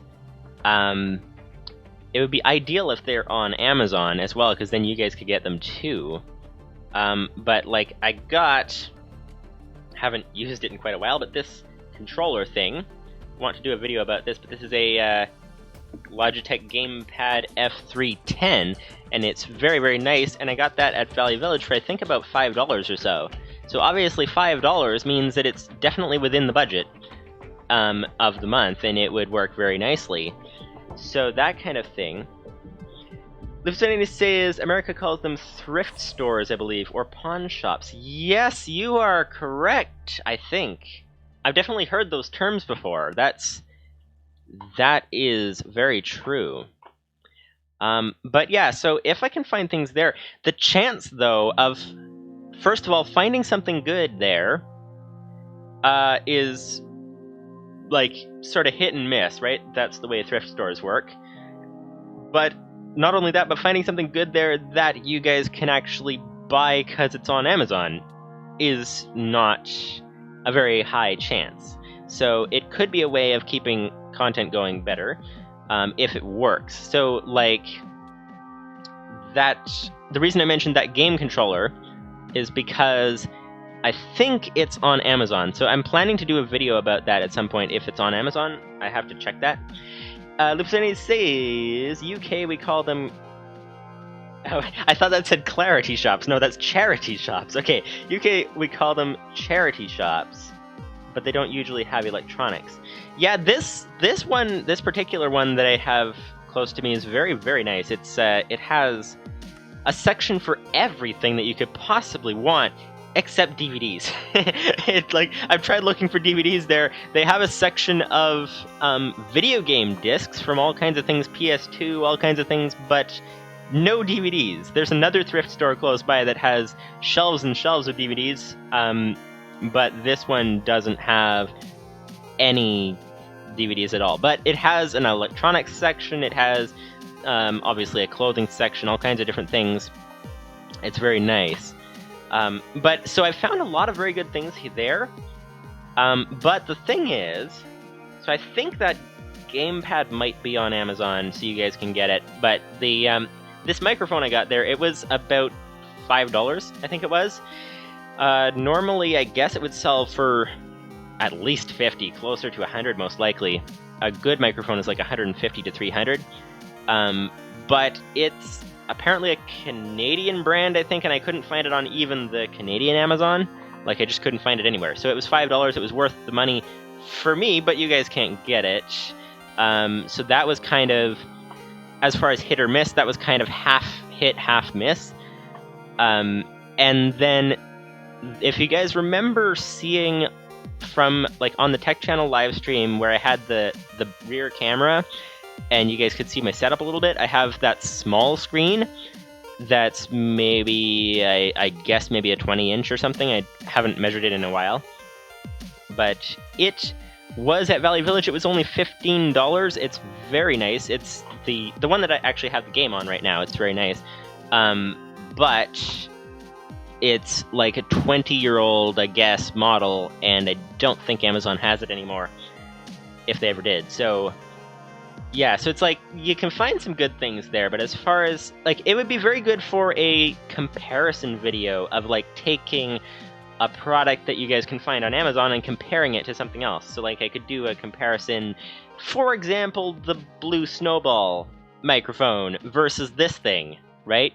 Because this is, it looks like an actual professional microphone. It's like, there's a website for it. You guys can look it up if you want as well. Apex 950, I think it was called. But so I could do a comparison between those two things, but I couldn't do like, this is a great microphone, go buy it, because it doesn't really exist to be bought as far as I can see.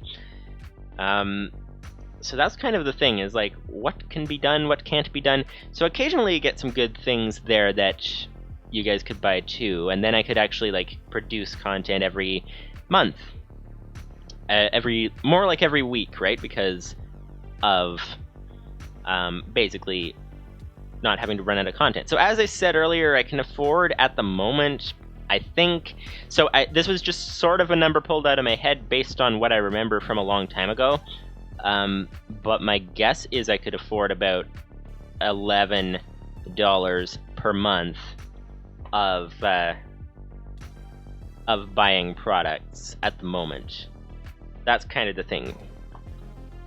So yeah, so basically I'm trying to think what to do about that kind of thing, how to do this, because that's one of the main things, as I said earlier, one of the main things that's why I haven't started the tech channel up yet is because I'm just afraid of running out of stuff.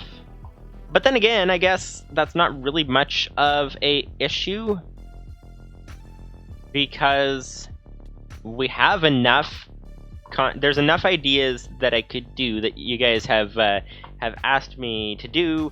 There's enough of ideas that I could do to last maybe 4 months or so. I think some of them have things like I have to figure out software licensing and all that. I've been working on that too. In between things.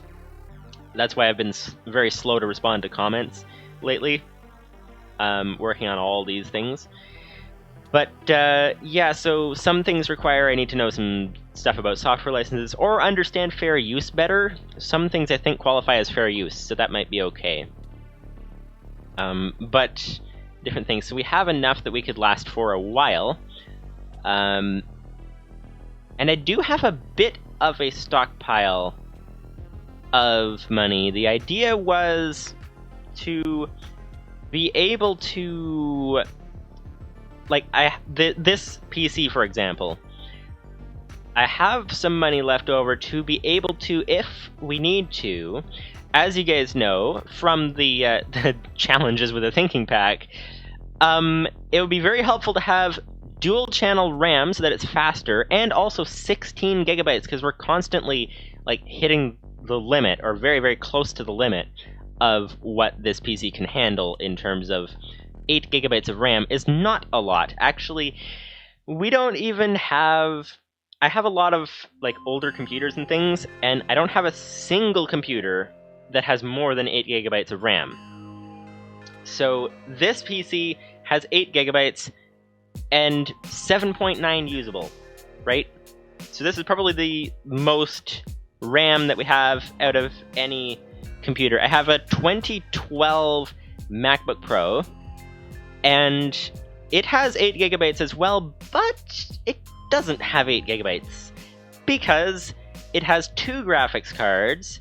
One of them is integrated graphics, and if you guys know anything about that, basically integrated graphics uses the system RAM for graphics RAM, and that particular card uses 1.5 gigabytes. So really the Mac only has about 5.5 gigabytes of usable, right?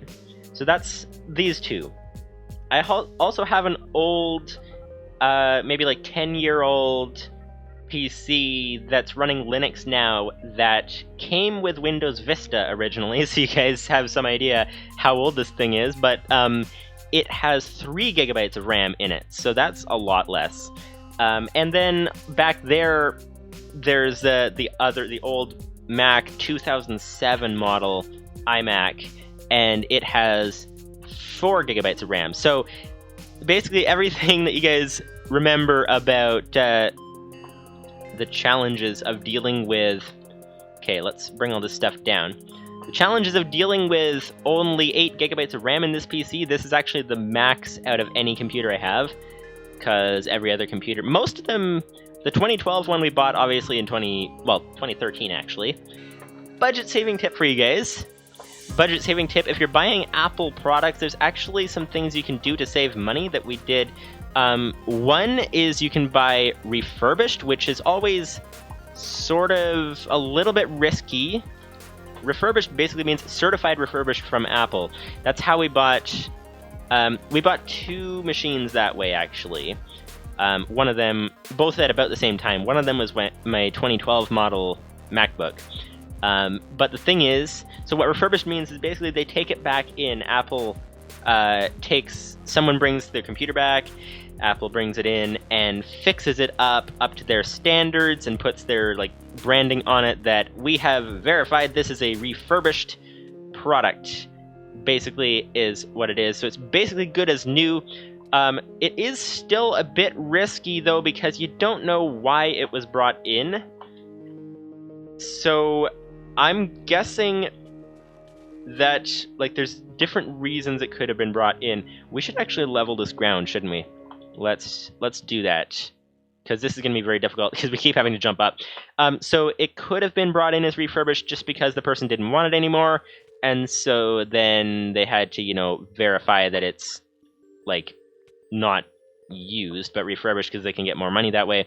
Or it could have been brought in because it had a problem that got fixed. So we had an issue with, and I don't know if it was a manufacturing issue or if it was something else, but so my laptop, we bought 2 computers refurbished back in 2013 at about the same time, and my laptop, haven't noticed any problems with it. It's been running very, very well, aside from like the obvious things with aging and all that, but as far as issues like defects or issues like that, nothing.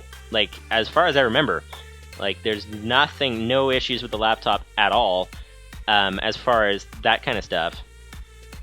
Obviously aging is an issue, but anyway.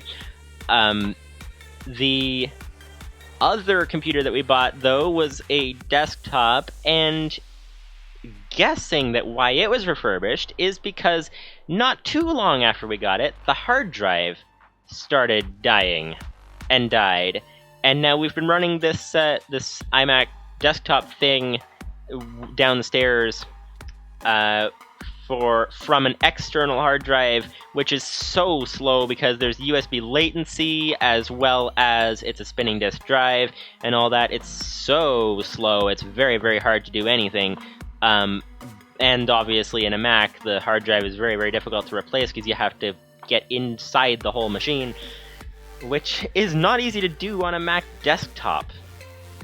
So that's kind of the thing. So it's a little bit risky going refurbished. You kind of have to do a little bit of research and find out, were there any issues with that model that are well known. Again, I don't know the hard drive issue on the desktop. I don't know if that is just a odd one out kind of thing, or if we actually, like, if we got one that was just kind of a odd hard drive out, or if that was a common issue. I don't know. I don't know. But what I do know is that did I leave some bone meal around? I don't remember. But anyway, what I do know is that, yeah, so you can save a lot of money going refurbished, but it is always a little bit risky. But the Libs590 says, Mac is great until it's not. Mac has no in-between. Yeah, it's great until it's not great. It's the whole integrated stuff is really great, and then it's not. But there are some things you can do sometimes. So someone gave us an old 2011 MacBook Pro.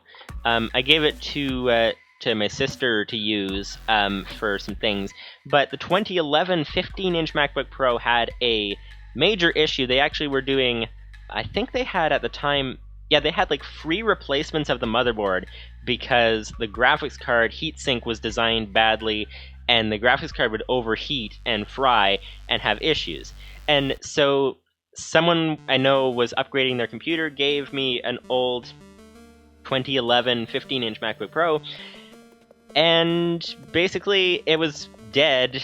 You know, the screen was going all weird and all that, and they're like, I've already bought a new one, you can have this, and see what you can do with it kind of thing. And I did a little bit of research, and there's actually workarounds. You have to boot into what's called single user command line mode, and you have to go and type in some commands, do some different things, and disable the high-powered graphics card that's fried, and then it works, and it works just fine. Obviously slower because you don't have the high-powered card, but it works. I'm just waiting for the grass to grow, by the way. That's what we're doing. But yeah, so that's very nice. There's things you can do, but yeah, like you're saying, Mac is great until it's not. Happy Ducky the Third says using said computer right now. Yeah, that's true. Happy Ducky the Third is my sister, and she's actually got the computer right now using that thing, and obviously it's working well. Livestream says also Apple and Epic Games are having disagreements because Apple wants more money. It sounds like Apple will lose what little gaming they have. Yeah, there's all that going on. There's all that going on as well. It's always kind of a back and forth kind of thing. Oh yeah, but back to what I was saying though about ways to save money if you're trying to buy Apple. One is refurbished, but the other is buying a year late. Okay, and that sounds a little ridiculous, but there's actually two reasons you want to buy especially Apple products, because they're very expensive. Two reasons that you want to buy them a year late, and the reason is because when they come out with the new models, sometimes there's like, at least, well, I did all this research back in 2012, okay, so things might have changed a little bit, but they sometimes, most companies have a clearance sale, right? So there's like things go on sale, get cheaper when they announce the new models, right? So you can save a lot of money that way. Also, it means that I think I found out about the whole issue with the 2011 MacBook Pro's graphics card back when I was researching, if I remember correctly. That was a long time ago, right? But that's the kind of thing, once a model has been out for a long time, then you hear about people complaining about, there's this problem and there's this whatever, or there's not. And if you find any major issues, then maybe skip that model, or maybe buy one with a little bit different processor or something, because they do have some customizations for some things. But that's kind of the thing, is that you have some advantages with buying a year later. More likely you'll get a good deal as far as something that is not going to have major issues. And it's you can often get, with most companies, you can get a lower cost as well, because put things on sale because they want to sell the new model kind of thing. So there's a lot of things that you can do like that. So I'm not sure why we got onto that topic, but we did. So there you go. So I think we're gonna do some more terraforming here, because we want a bigger grassy area. So let's do some more terraforming here, like this. We're basically trying to get lots of flowers. I think these ones actually give us what we're looking for. Rose red dye, yes! That's what we're looking for. Okay, so we want a lot more of those. Since we're here, we don't have to make grass back at the base right now. So let's do this. So yeah, so that's kind of some things. Oh yeah, because we got onto that topic because I was saying about the whole what products we can buy for the tech channel. Obviously can't really buy a new Mac anytime soon, but that's kind of the thing. We got some interesting things that we can do. So I was saying about the sort of numbers pulled out of my head from a long time ago, but like I think I could handle about like $11 a month of products. I was saying I do have a stockpile of a little bit, like just maybe a couple hundred or so.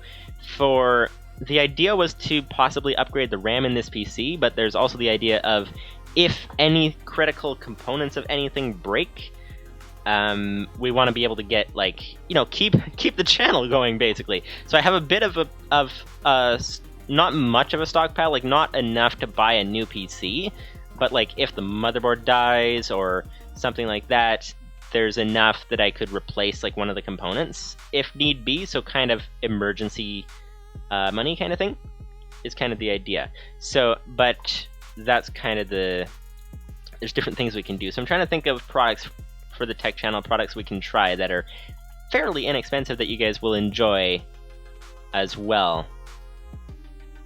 Okay, we're getting this place terraformed. It's looking good. We don't need a staircase here, so let's remove this.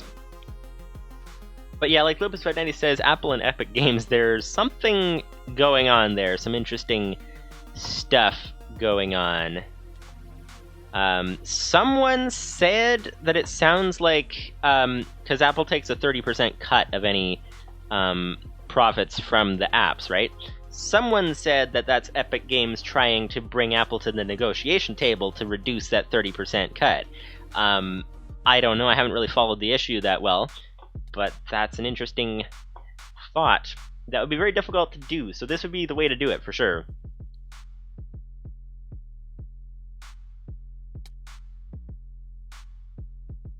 If that's what they're trying to do.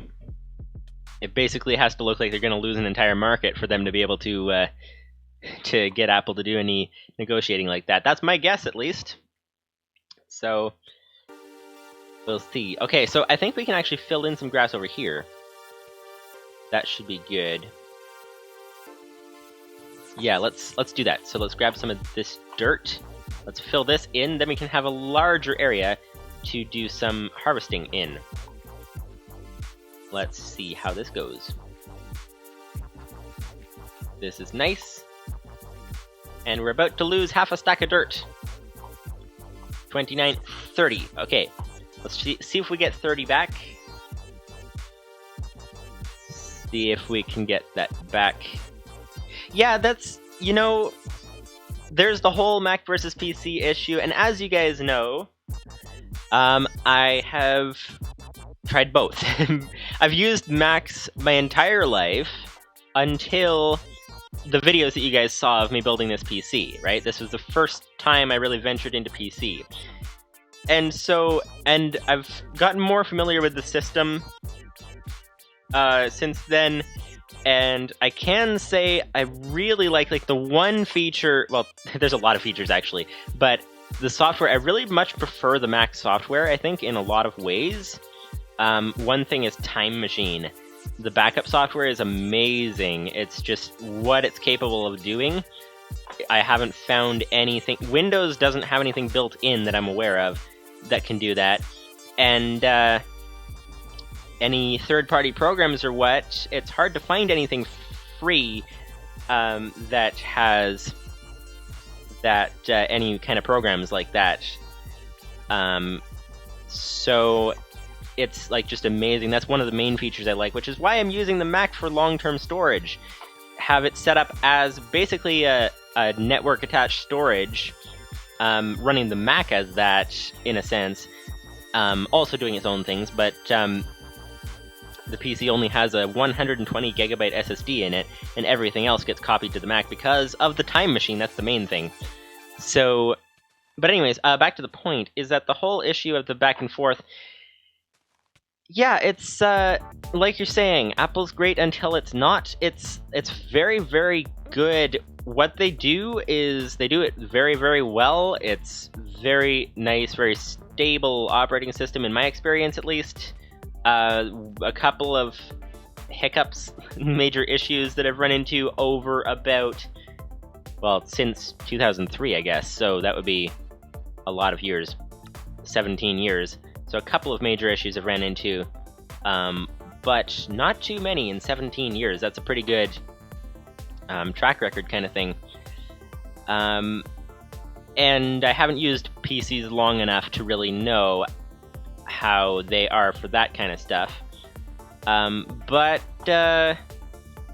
yeah, there are some concerns I have with how locked down Apple has everything. So obviously with having everything all sort of centrally controlled and all locked down and all that has its advantages in the fact that they can make something a lot more stable, but it has disadvantages in that it is all centrally controlled. So that's kind of with, I don't know if you guys have been following any of the investigations into Google and Facebook and all those things. That's kind of, it's like I'm kind of very suspicious of anything centrally controlled, but then again, Windows is kind of kind of the same deal. The hardware is not centrally controlled, but the software very much is. So it's kind of the same deal.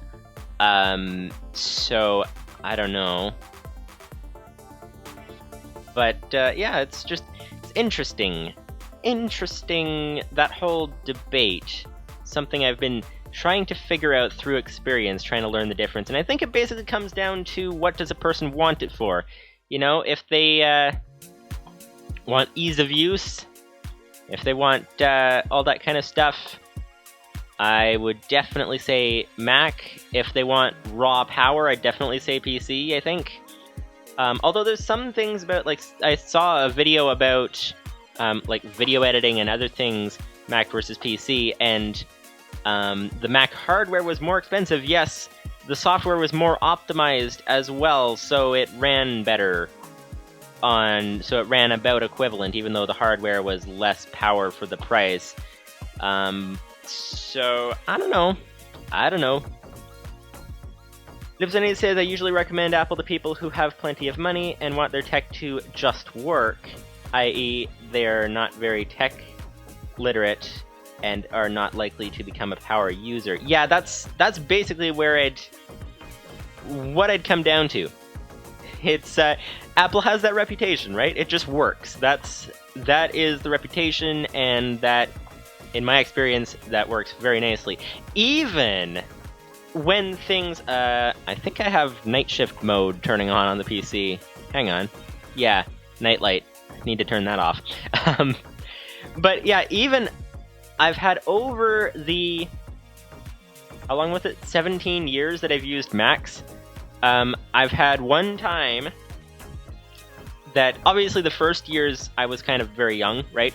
So didn't really have much to do with them. But I've had one time I had to reinstall that laptop, the 2012 laptop, had to reinstall the entire system because something went wrong. Oh, you know what it was that one time was it... I'm going to try to fill that area in with dirt. That one time there was an update, there was a security update or a bug fix update or something, and one tip as well is I never like automatic updates. That's one of the big frustrations with Windows. I hate their automatic update system. I can't find a way to stop it. There just seems to be no way of turning it off that I'm aware of. I have it set on the Mac. I have it set up so that it alerts you if there's any updates, so you can check if it's like a security update that you really need or something that you don't have to get or whatever. But I just hate this automatic update system. It's like you never know what you can get with an update. They test them to try to make them work well, but then you hear stories about on like Windows at one point did an update apparently where suddenly it like deleted everybody's files or something, and so they quickly rolled back that update. But it's like, I don't know about you guys, but I don't really want to be the guinea pig. Like, I want to basically wait at least a couple weeks and hear if there's any major news or anything about major issues with it, like deleting all your files or anything crazy like that. And wait at least a couple weeks and then download the update. Like, I want to do it manually. That's kind of what I want to do. The only time I would do it automatically is if there's just so many, like, too many computers to keep track of. That's when I do things a little more automatic. But Livestream says, not had problems with Windows 10 updating on me. I've heard stories, but I had no issues. Yeah, the other issue that they used to have apparently was forced restarts. I remember one of the Minecraft developers talking about this. Windows just decides to force restart in the middle of your work. They fixed that, I think. I haven't encountered that ever. But still, it can be rare, but I still like to know what I'm getting into before I update. That's kind of a thing. And one time, like I said, in the 17 years that I've used Macs, there's one time, like when I was actually like administering the computers, basically, like running everything, there was one time where I did an update. It was just an incremental update, theoretically no issues. It was some sort of a security or bug fix or something, and then suddenly it wouldn't boot. And I'm like, okay, what's going on? Wouldn't boot. I couldn't figure it out. It took like days. So probably within a week, I think I had it fixed, but or I think it took maybe a week to figure it out and then a week to fix it, something like that.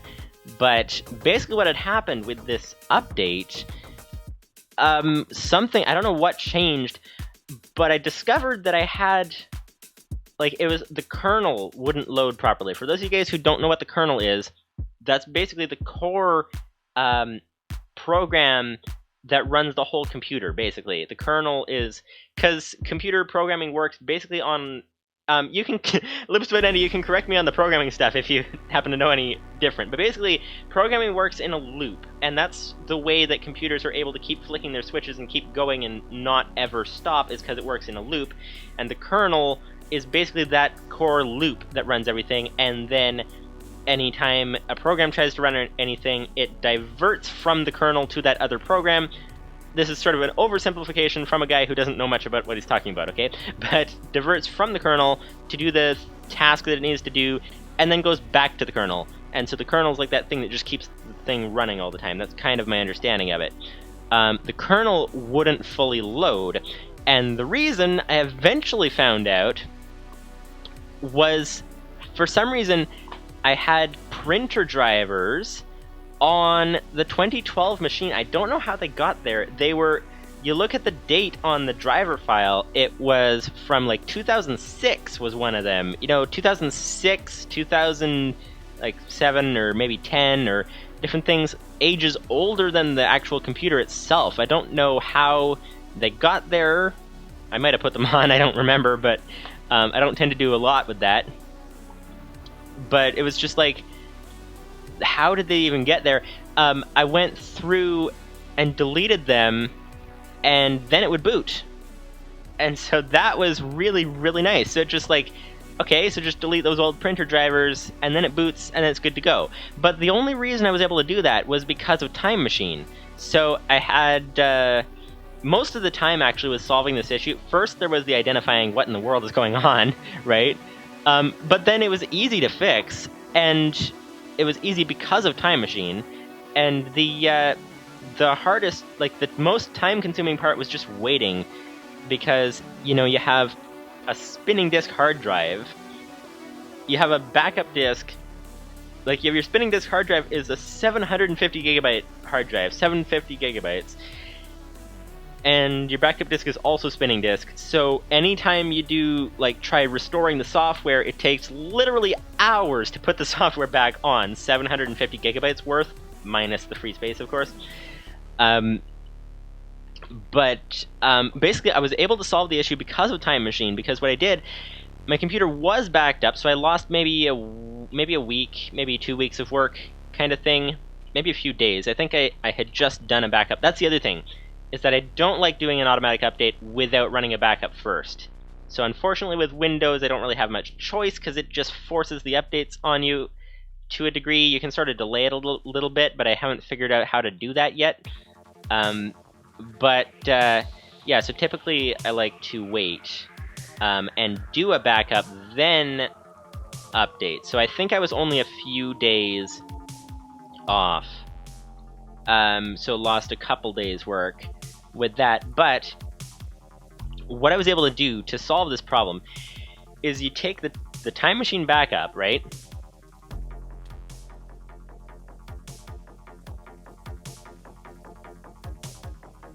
I think I got it plugged into some machine. I don't remember which machine I plugged it into. Lipsony says Windows does make restore points when it updates. That's true. That's true. They are not full backup. It backs up the Windows install and leaves your files and programs to fend for themselves. Yeah. Yeah, that's the thing. So you can theoretically roll back an update, but I don't know what situations it works and doesn't work and how much you can rely on it. So, because it's not a full backup. Because what I did to solve this issue was I actually took... You can browse Time Machine backups in a file browser, just as if it's any other disk, right? So some backup systems you can't do that with. But what I was able to do is just go and connect the Time Machine disk to something, browse through the backup system, browse through and find anything, like root through all the, like search through in Find or search through all of the system folders, all that kind of stuff. And once I figured out, I guessed what the problem was based on like research on forums and things. And then I went and started deleting some kernel extension files, which is a little risky to do. But I was able to do that because you can browse inside. So I think what I did is I restored onto the computer or something and deleted them something. I don't remember exactly. But anyways, the end result was I had to basically go and fish through the Time Machine backup, edit the backup to remove certain files out of the backup, which is very nice that you can do that. Browse every single file in it, whether it's a system file or program or what. And so I edited the backup, deleted some of those kernel extensions, the programs, printer programs, drivers, and then I tried again, and it booted. And so it worked really nice.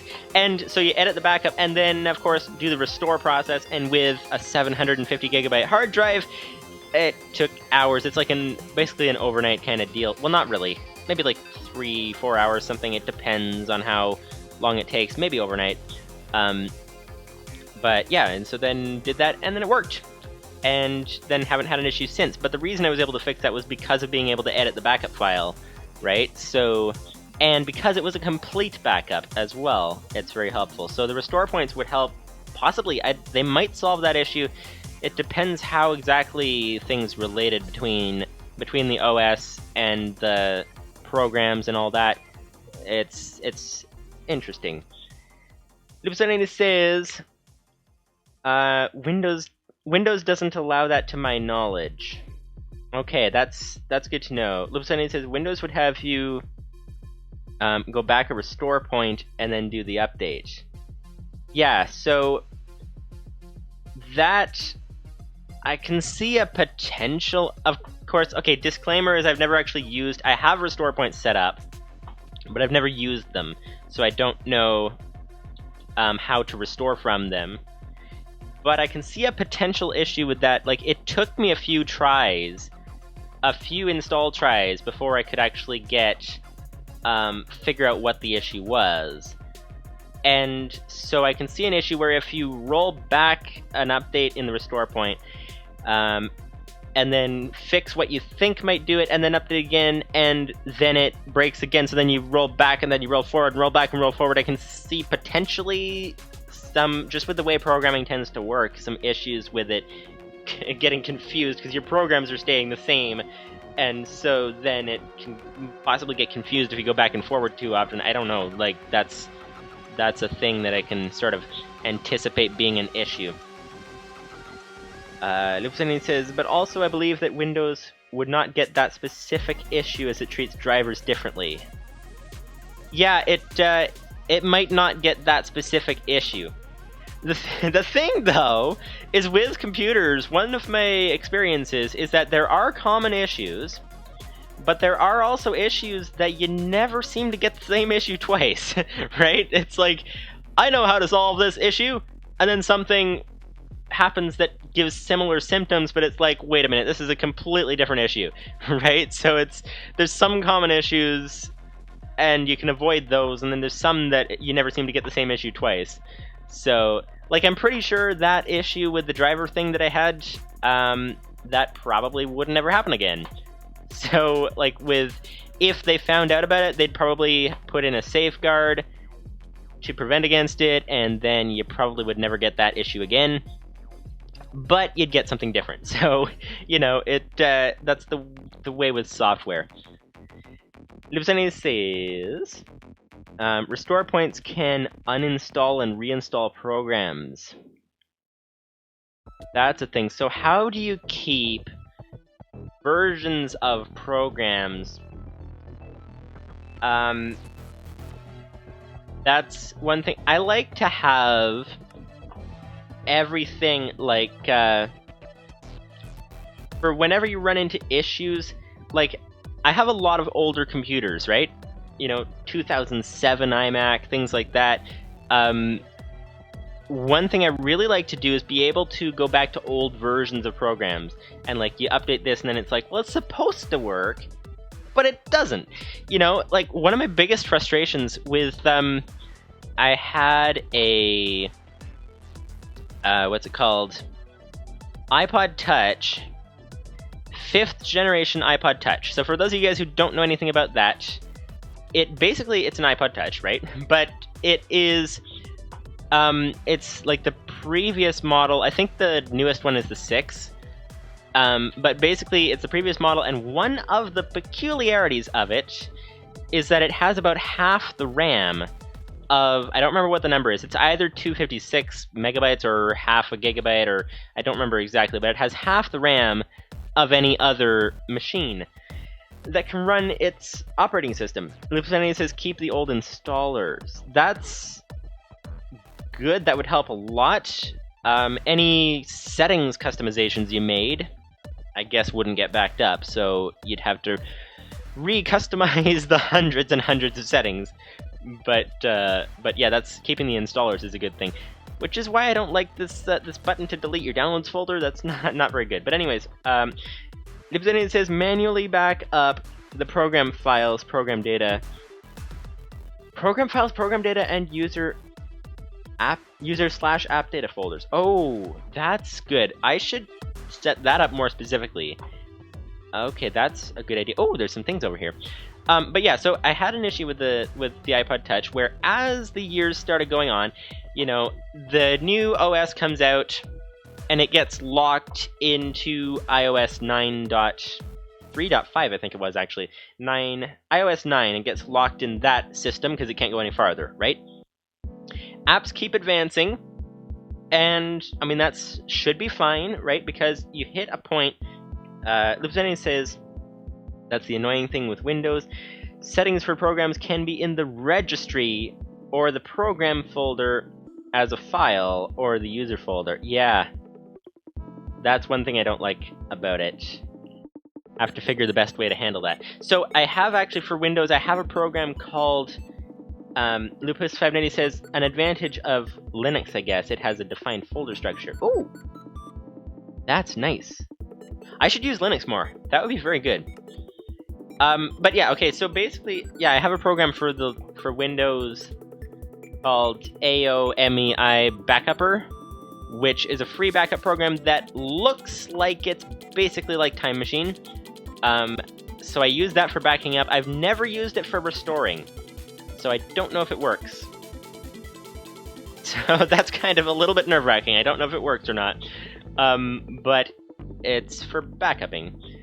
But anyways, back to the iPod program thing, is that as the years started going, so you know, you get locked in the operating system because it can't advance any higher, which makes sense. Apps keep advancing, and that makes sense theoretically. Like, what apps are supposed to do is they're supposed to block it so that it'll tell you you can't get this newer version because it's too new for your device, right? Theoretically. Lupsani says a backup that you can't restore is as good as not having a backup at all. Yeah, that's the thing. So I set it up so that looks like I can restore it. So I did everything that I think I need to do to set it up to be able to restore, but I've never tested it. Because testing it would basically mean wiping the hard drive on this thing and trying it again. Which, obviously, for obvious reasons, you don't want to do that, especially if it's the main gaming computer for the channel. You don't really want to test. So I have it set up for restoring. So it should be able to do that, but I don't know if I have it set up properly because I've never tested it. So having a second PC would be very good to be able to test it with, but obviously that's a lot of money for right now. So eventually hopefully get to that. But yeah, so what's supposed to happen with the iPod stuff is I should really get rid of some of these shelves here. That would be good, because we keep losing things on the shelves. Yeah, so what happened is apps, as they update, they're supposed to say, you know, that the newest version is not compatible with your device and not let you update, right? That's what's supposed to happen. But there was an issue with that particular iPod with it ran the same software as, like, it ran iOS 9, which is the same as so many other phones and things were running, right? And the only issue is that particular device had about half the RAM as the others. So app updaters, like app developers, would update their app. They would make the RAM required. This happened, for example, with Minecraft Pocket Edition, okay? That program, also a bunch of other ones, it updated. It was still compatible with iOS 9 because of all the other devices that use iOS 9, right, as their, like, main thing. Except that that iPod had half the RAM, so Minecraft updated and doubled the RAM requirement, basically. So it started crashing. And some apps were better, some apps were worse. So it updated the app and then started crashing, and there's absolutely no way that I can find to downgrade an app, roll back to a previous version. There used to be a way, because apps used to be managed by iTunes, but they removed that feature, so there's absolutely no way that I know of to be able to downgrade an app.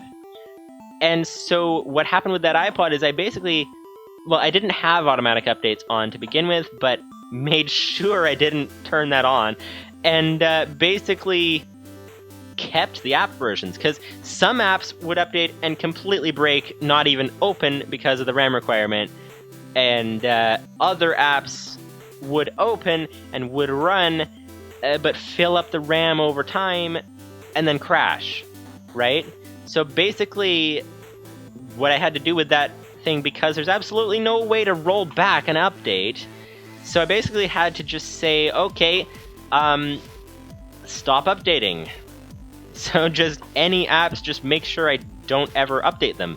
Unless, of course, it's something like apps, maybe like the YouTube mobile app or Twitter or something that is dependent on the internet to run, and then the servers get updated, and then you have to update the app to match.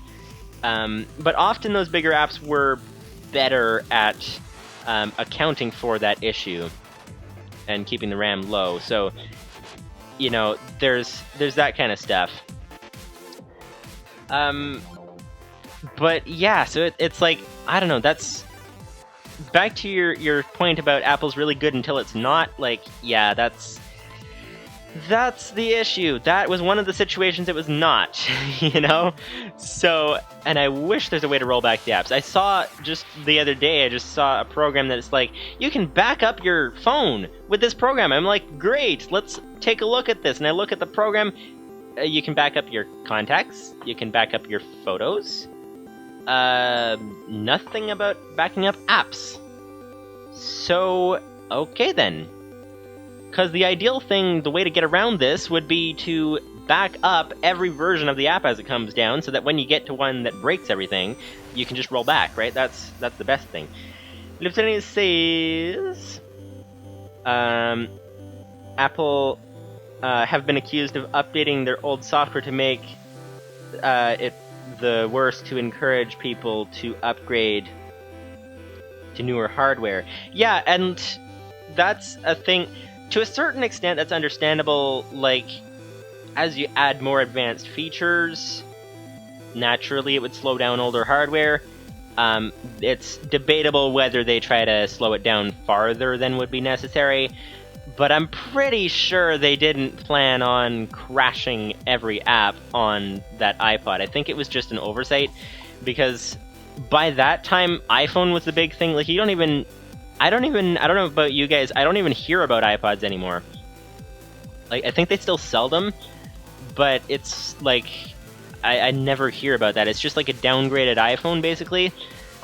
And So I think that's part of what it was, is they weren't really either aware of it or not interested in fixing it because it wasn't really worth the money. I don't know, but there's all that kind of stuff. Yeah, I'm pretty sure they didn't plan on breaking every app on that thing. Lupsani says smartphones have replaced portable media players. Yeah, that's very true. So anyway, yeah, so that's part of why I can't stand automatic updates, because of that. Your experiences kind of do a lot for your outlook on things, and that's a lot of the reason I just can't stand automatic updates, because I like to know about those things ahead of time, right?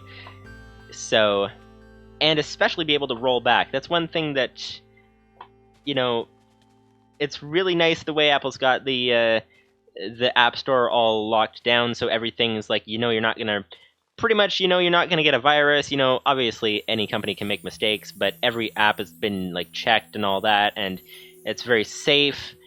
But I think it's too locked down, which is also fine when it's a smaller company. But they just they're the world's first $1 trillion company, and they have a large percentage of the phone market and all that. So I don't know. I think they need to make it more open. That's kind of my big concern. Loopsonite says smartphones have replaced portable media players and are imposing on portable gaming devices. Yeah, that's another thing as well. And with good internet and cloud gaming, they are imposing on home game consoles and computers. Yeah, it's very nice and very convenient. I don't like the way everything's locked down, though. And it's not just Apple. It's like every company is doing this to one degree or another. Apple obviously has a reputation for that. That's actually, it's always a benefit versus cost. And I think it's because they're becoming such a monopoly, in my opinion. Obviously there's Apple and Google for phones, but I don't think Google's much better. That's a whole nother topic. But yeah, it's there's basically, I guess you can't really call it a monopoly, but I guess a duopoly, is that a word? Anyway, Lupsani says the new Samsung phablet is claiming itself as a laptop substitute. Yeah, something like that. I haven't heard of that device, but I know they're different companies are doing things like that. Microsoft Surface was an attempt at that. I don't know how well it took off, but I don't know. One of the best things of operating systems is how free it is to do things. It's basically the old 100, 200 years ago free market kind of thing, but in the software age. It's really nice, and that's how it's developed so much amazing stuff so fast. So I think as it gets more locked down, that's a really, really dangerous place to be, and I don't like that at all. And it's every company seems to be doing that. So, and there's good reason for some of it. Obviously, security, it's a good idea to have gatekeepers and all that. But I think it would be better if it were a gatekeeper in a sense of not like a gate, but a verification, I guess you could say. So that's, there's different gatekeeper features. Windows has one, Mac has one, where you can only install certain software. There's ways to bypass it, but I'm just concerned about how long those ways are going to exist for. I don't know. So, yeah, that's kind of a thing. It's kind of crazy. I think maybe it's time to start switching to Linux, because that's a lot more. I mean, it's designed as open source, right? So that's very good. So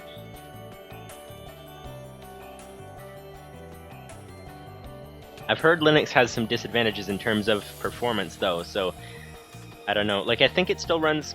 Last I heard, Linux runs on OpenGL for graphics, which apparently is very slow. So you guys can correct me if you want.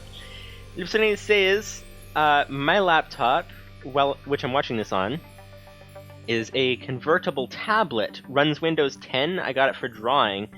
I have yet to use it.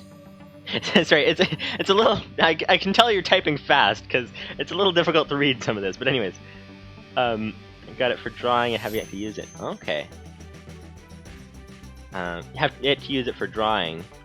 I've played with drawing apps, but not properly drawn anything yet.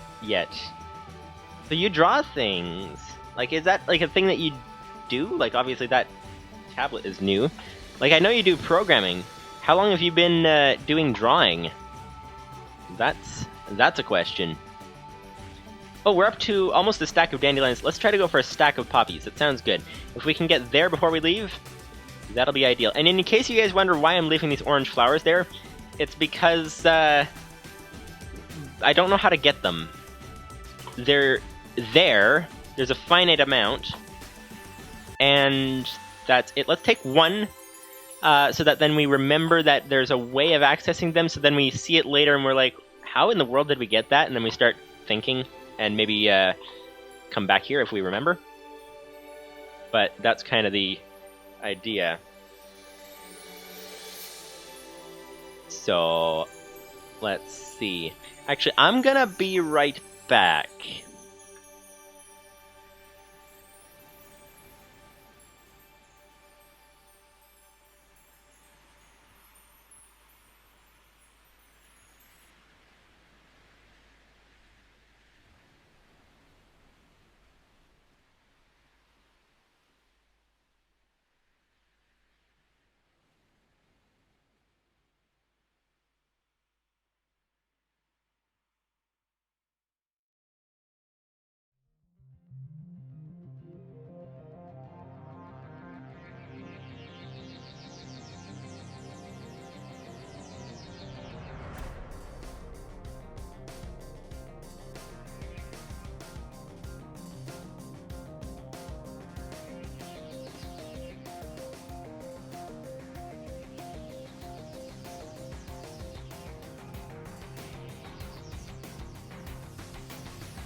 Alrighty. Hello? Why don't I hear any music? What's going on? Ah, there we go. Hello! Welcome back. I'm like, what's going on here? Something's wrong. Okay. Lipsani says... Hang on, let's start this again, and then start reading the chat. There we go. Lipsani says... What was the last message I missed?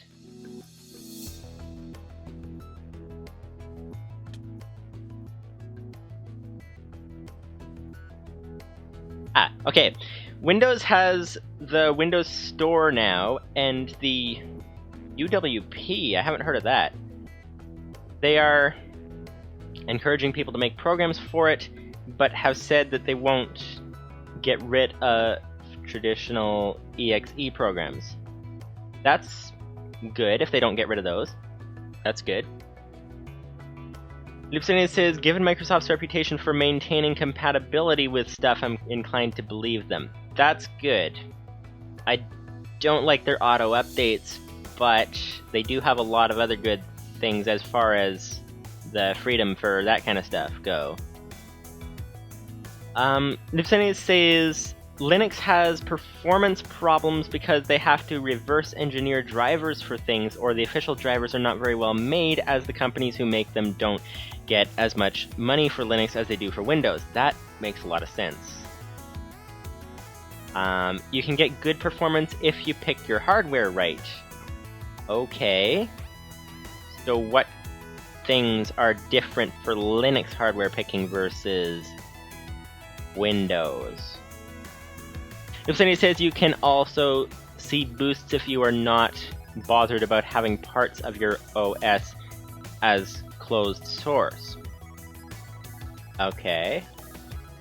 If somebody says UWP equals Universal Windows Platform / Program. Okay, so I'm guessing that's not a store, because I've never heard of it, so I'm guessing it's a type of program.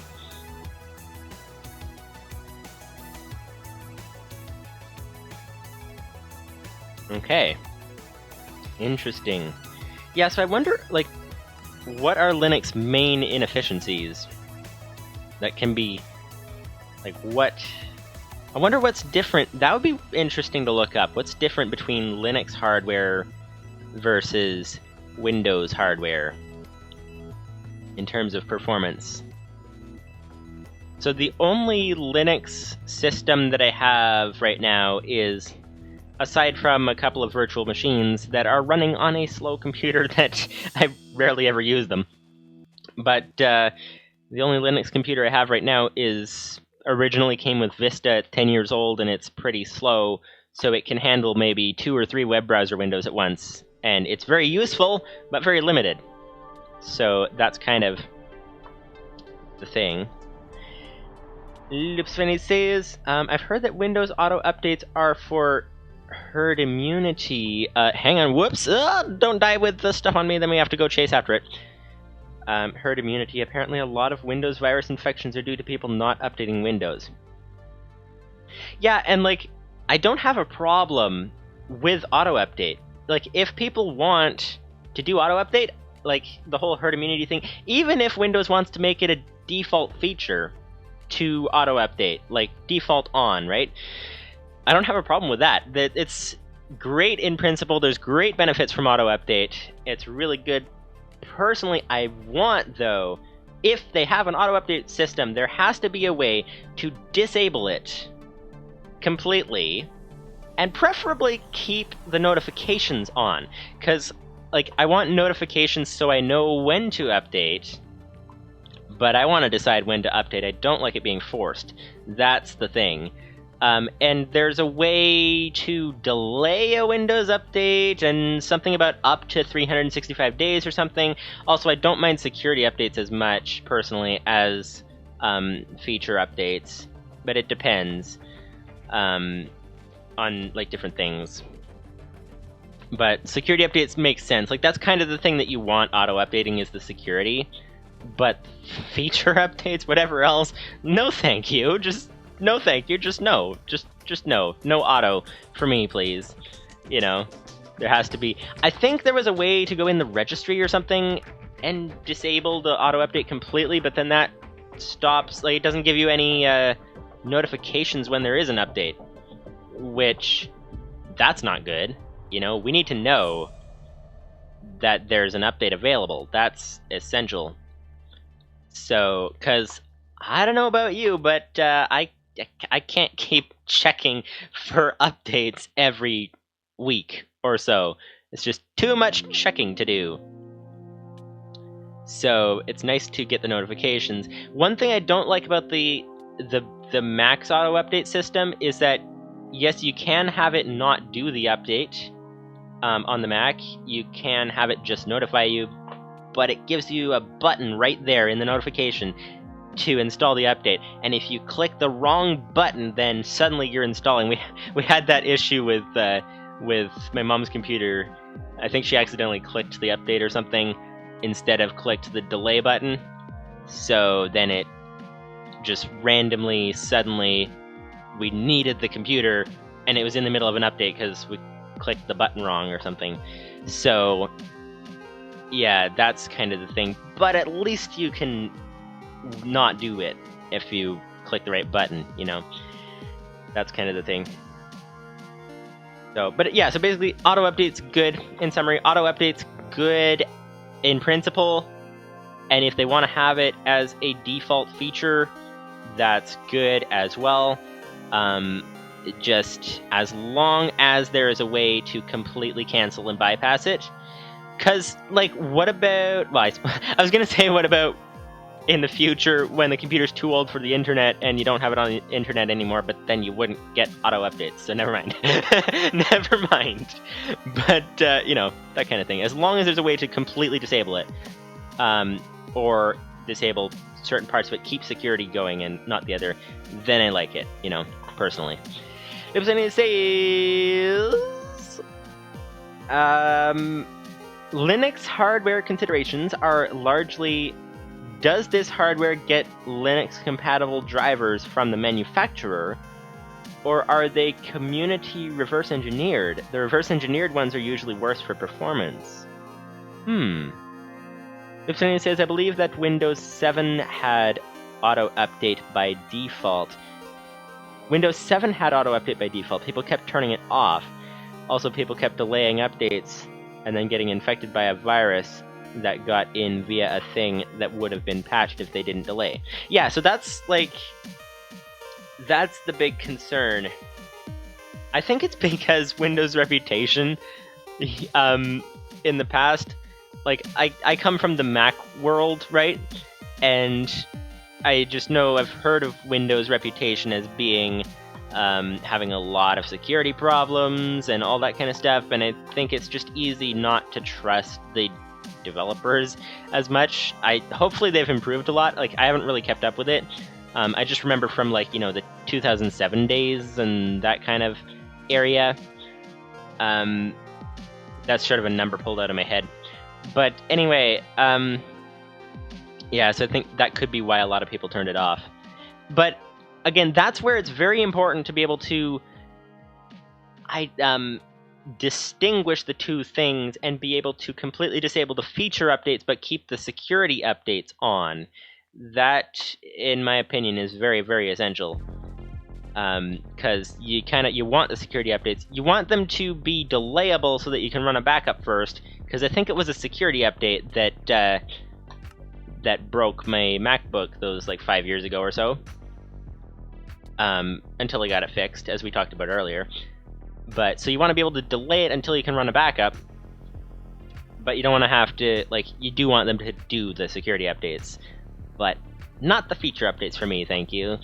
But unfortunately, the way Windows works is it just does that. I can't seem to find a way to cancel a feature update completely, you know? So, I don't know. Lipsony says, I already read that. Actually, I'm going to write that down, Linux hardware considerations. I'm just gonna take a picture of the chat would be the quickest way to do that.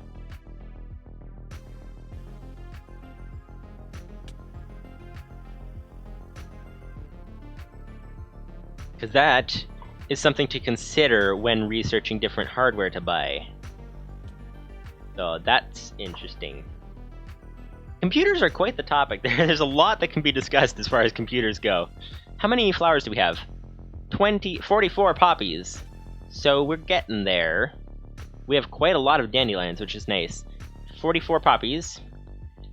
I'm trying to go for a stack of poppies so we hopefully don't have to come back here again, because especially without oxygen tanks, this is a really big trek to get here. It took us, I don't know, was it half an hour or something to get here? So we don't really want to have to go back here very often. So we're going to try to get a whole bunch, as much as we think we're likely going to need, until we have the ability to get grass seeds and all that crazy stuff. But hopefully we can leave that until later. That would be the ideal scenario. How far are we even from the base? I don't even know. That's a question. If anyone says, hang on. Need to grab these things before we die and have to chase them around all over. Well, I suppose we're chasing them around all over right now anyway, so never mind. That's fine. That's fine. There's a flower over here. And a seed. Actually, we're going to have quite a lot of seeds to be able to expand our farm when we get back home.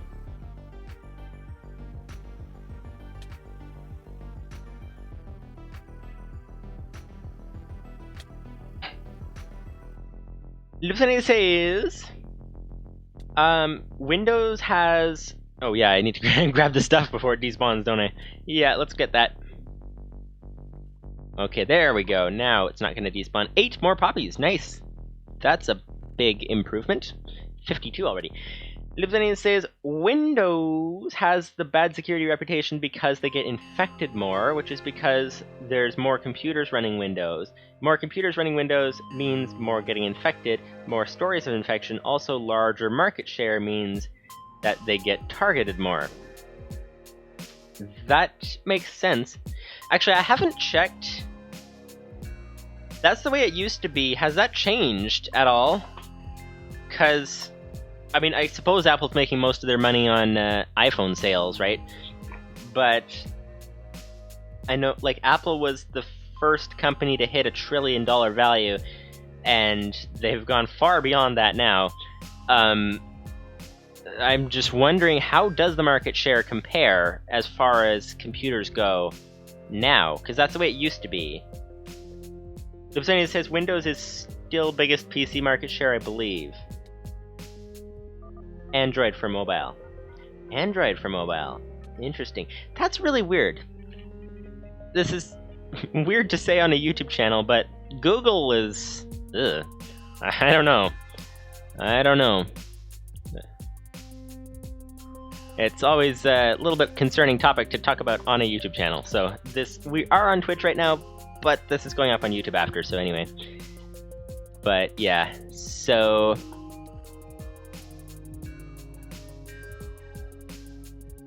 You know what, let's go until we get this stack of bone meal done, or we get a stack of poppies, whichever comes later.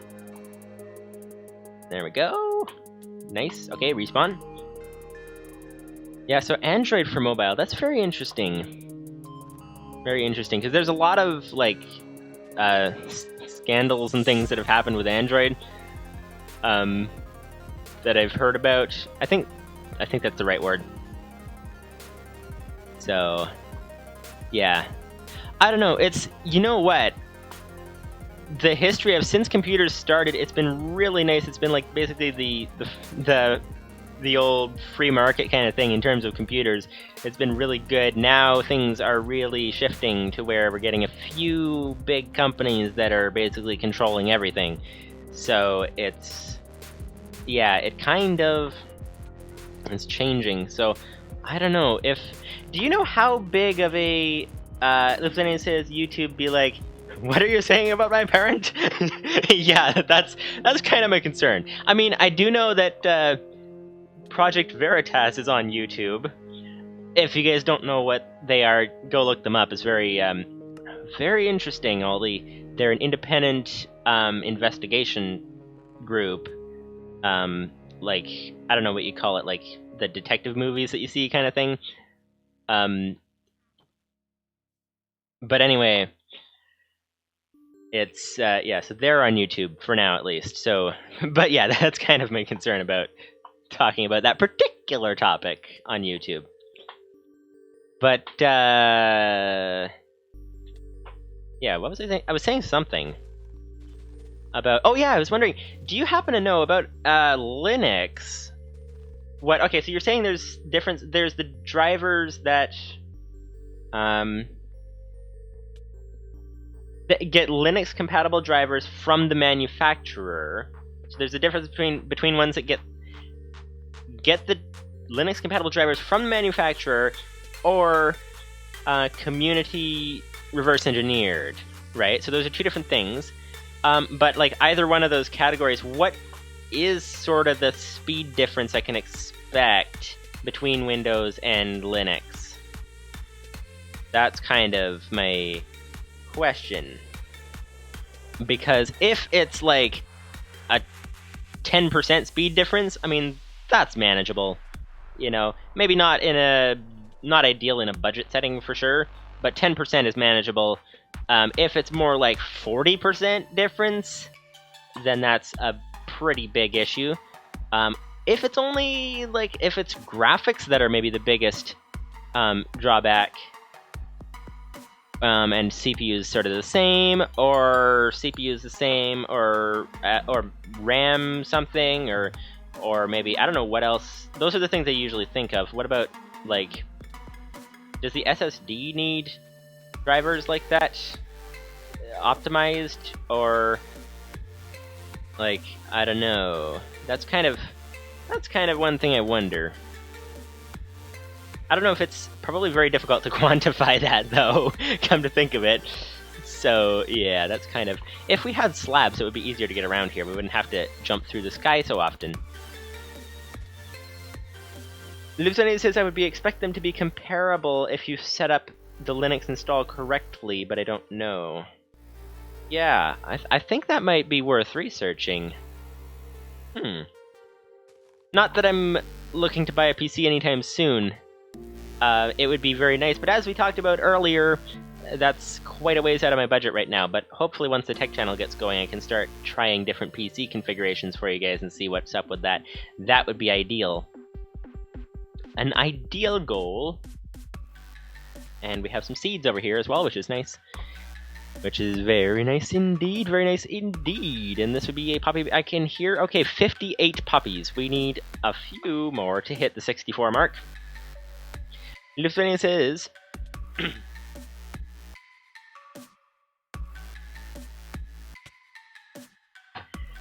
Livestream says it's graphics card usually, I believe. Okay. That might be workable. Like, it depends on... I'm just going to open my graphics program here. It depends on... I just have to type in the administrator while talking. It's not easy. Okay. What exactly the person's trying to do with the PC? Because... let's measure this here. Minecraft, the way it's running here... And so I have OBS using the CPU as its main thing, right? Minecraft obviously is... Actually, what's the frame rate? It's pretty good. Pretty reasonable. Yeah, I wouldn't want to raise the chunks much higher for this, but we're staying above 60, which is nice. But, so the graphics card, as I'm going around, it's about 20% usage of this particular card. So I don't know how big of a difference it would make on Linux, but, I mean, if you go from 20% usage to 60%, let's say, possibly even 80%, I don't think, I guess you wouldn't notice any major differences. So, obviously Minecraft is not most games. Like, Fortnite might be different. Other games might be different as well, depends. Some games I think are more GPU heavy than Minecraft is.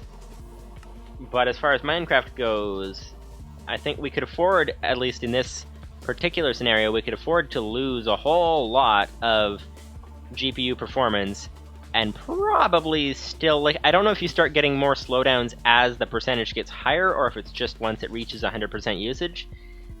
But I think we could probably run the game, if it doesn't slow down until you hit 100%, then we could probably run the game the way we're running it right now, with a lot less graphics performance on the card. So, actually, I could probably switch, you know what?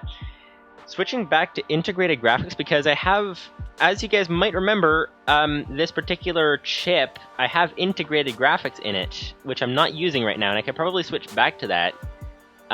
The reason I'm not using it is because it takes a huge cut out of your RAM, and I thought it was maybe the RAM bandwidth that was the main issue. Now I'm thinking that could still be a big issue, but there's the major issue of the RAM capacity. So we run pretty close to our 8 GB maximum right now. But with RAM capacity, if you take a huge cut out of that, maybe, I don't know what this card does. I know the Intel HD 3000 on my laptop takes 1.5 GB of RAM. I think this card's similar. I'm not sure. But yeah, that takes a huge cut, which means you'll be using swap a lot more, which basically means it'll run a lot slower for everything. So I think if we were to get a 16 gig RAM upgrade, then we could switch back to the integrated, if we wanted to do that, and see what the integrated is actually capable of. If I remember correctly, actually, I think I'll just look this up very quickly. What was the difference in performance between the two cards? Because I think, if I remember correctly, that the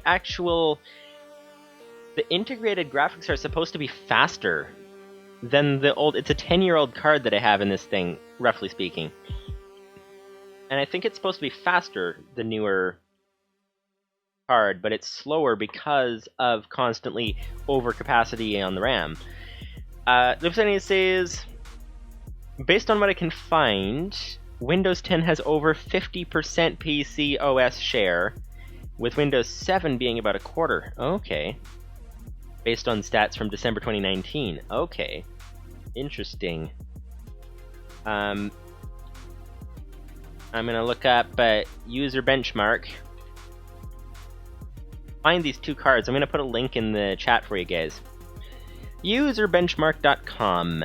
Okay, go to the GPU section and compare the two cards. So the one card would be AMD Radeon 6950. AMD HD it's called here, HD 6950. And let's compare alternatives. Vega 11 would be what the integrated one was. Okay. Oh, wait a minute. No, is this the right card? I'm not sure this is the right card that I picked. The HD. I thought it was a Radeon 6950. Livestream says Mac is about 10%, with Linux being just over 1%. I wonder if we can get that up to 2%. That would be ideal. Wait, what was that? That was for PC OS share. So is that like personal computers, or does that include servers and things like that? Like, I know Linus Tech Tips server, I think, is Linux, if I'm not mistaken. 6950. Yeah, I think these are the right cards. Oh, really? I thought the integrated was faster, last I checked. But this is showing effectively 8% faster, and some measurements are far faster with the card that I've installed, so I don't know. The integrated newer card that I have is better at texture detail, apparently. Well, I'll put the thing in the chat for you guys if you want to see this. But okay, I thought it was different. There you go. Luciani says likely doesn't include servers, as the Linux OEN is very low for that. What's OEN? Oing! Oing! That's kind of a there's an animal that makes that noise, I think. You know, maybe a seal or something? If somebody says servers would be lots of Linux with some Windows and practically no Mac. Yeah, that's very true. So if they included servers, Linux would be a huge percentage, I'm guessing. Mostly Linux is my guess.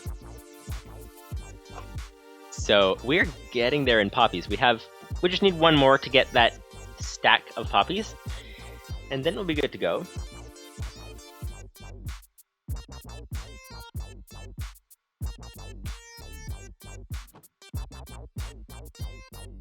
Also, I don't know if you know anything about network-attached storage. I was looking into that just like yesterday, I guess.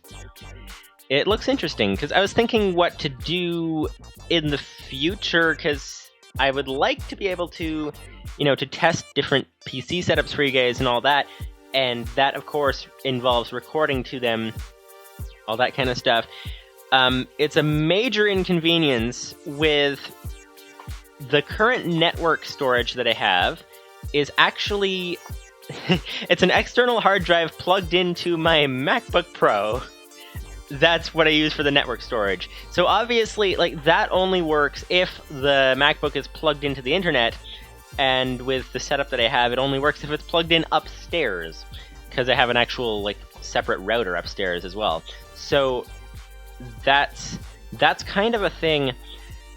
So I was thinking, what can I do to make it more permanent? And I was thinking, well, the easy thing to do is, if any says, for mobile, the graph I found had Android at 5 times the amount of iOS devices. Really? I thought I heard that iPhone was... Wait, does that include tablets too and all that kind of stuff? I thought I heard that iPhone was dominating the smartphone market. But that was like a third or fourth hand rumor, so it might be wrong. But Android does have tablets and things too, so that could have something to do with it.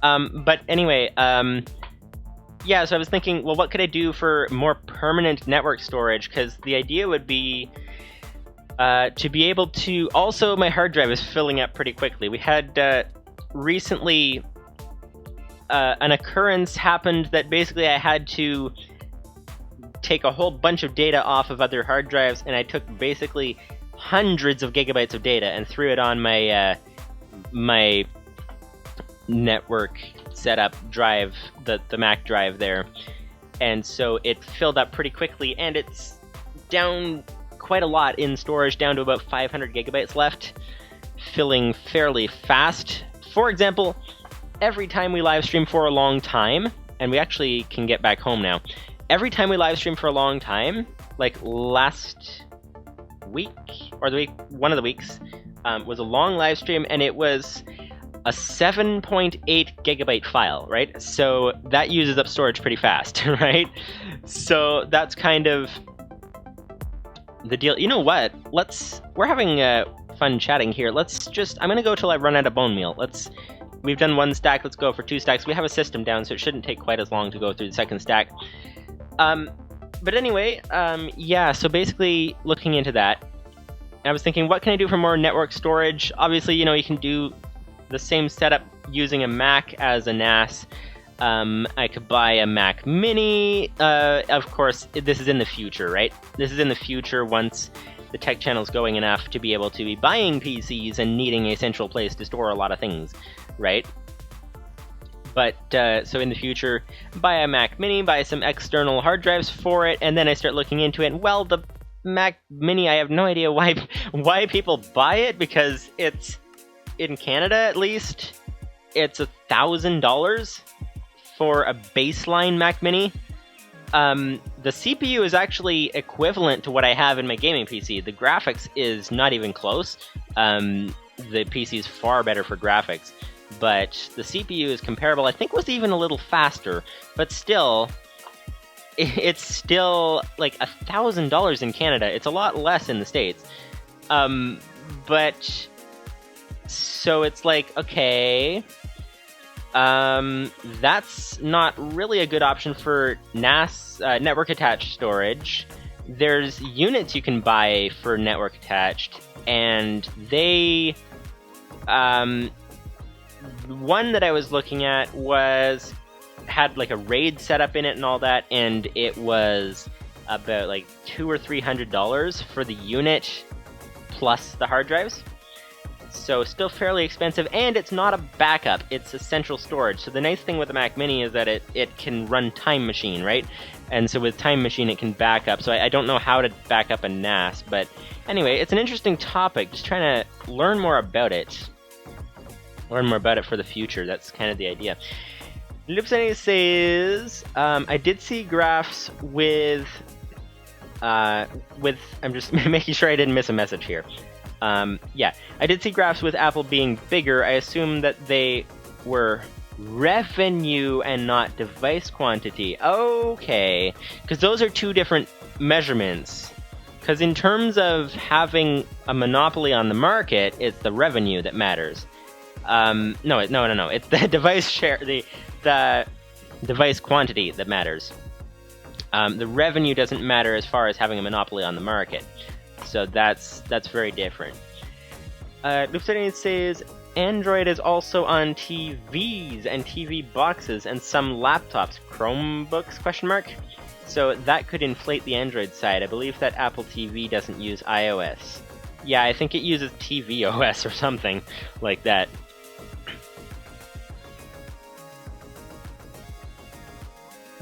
Also, they've just rebranded the iPad with iPadOS. It used to be iOS, so I don't know what date the graph was, but that could influence that as well. That's interesting. Yeah, it's interesting concepts.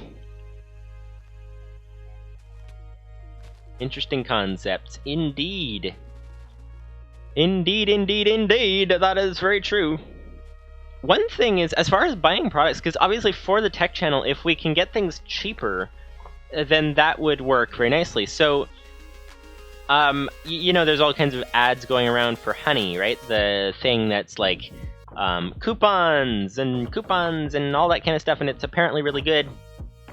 Does it work on Amazon very well? I don't know. I thought when I first looked into it months ago, like maybe a couple of years ago, it was apparently didn't work very well on Amazon, but that might have changed, or I might remember wrong.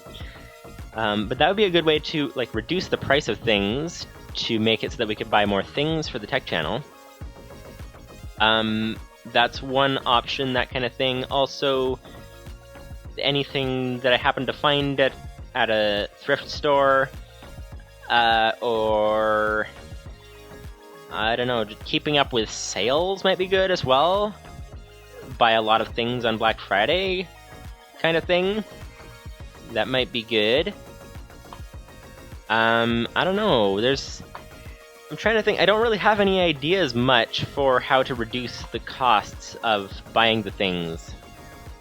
But that would be very good. If we could take like a $30 item and bring it down to $15, that would mean like twice as fast of buying things, which is very good, theoretically, right? I don't know if there's other sites that maybe Honey works better on, or if there's other coupon things or other ways to get discounts, or I don't know. I do not know. That's interesting concepts. Interesting concepts indeed. We have 40 bone meal left with us. And then all that we have to do is make the dangerous journey back with our prize. So, and the question is, should we actually bring it all at once, or should we maybe bring half of it every stage so that we don't actually lose too much materials if we happen to make a mistake and lose things? That's an interesting question. We did make the trip a couple times, so I doubt we'll make too many serious mistakes, but you never know. You never know.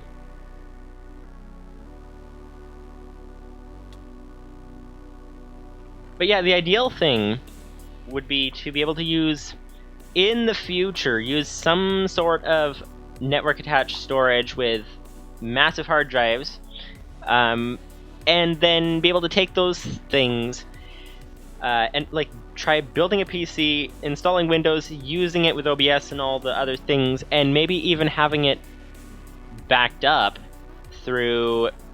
Well, first step would be testing. Once we can get enough to get PCs, first step would be testing to see that this backup thing actually works.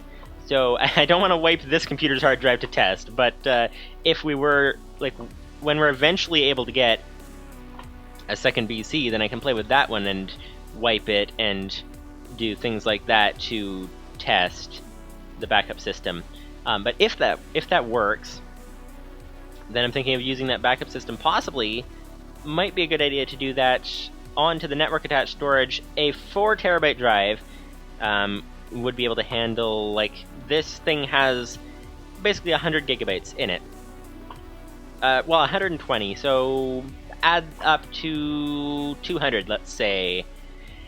If you have 200 gigabytes to back up from every computer trial, then a single, like, 4 terabyte NAS would be able to handle, like, 5 times 4, 20 computers. So, before it's full of simply of backups.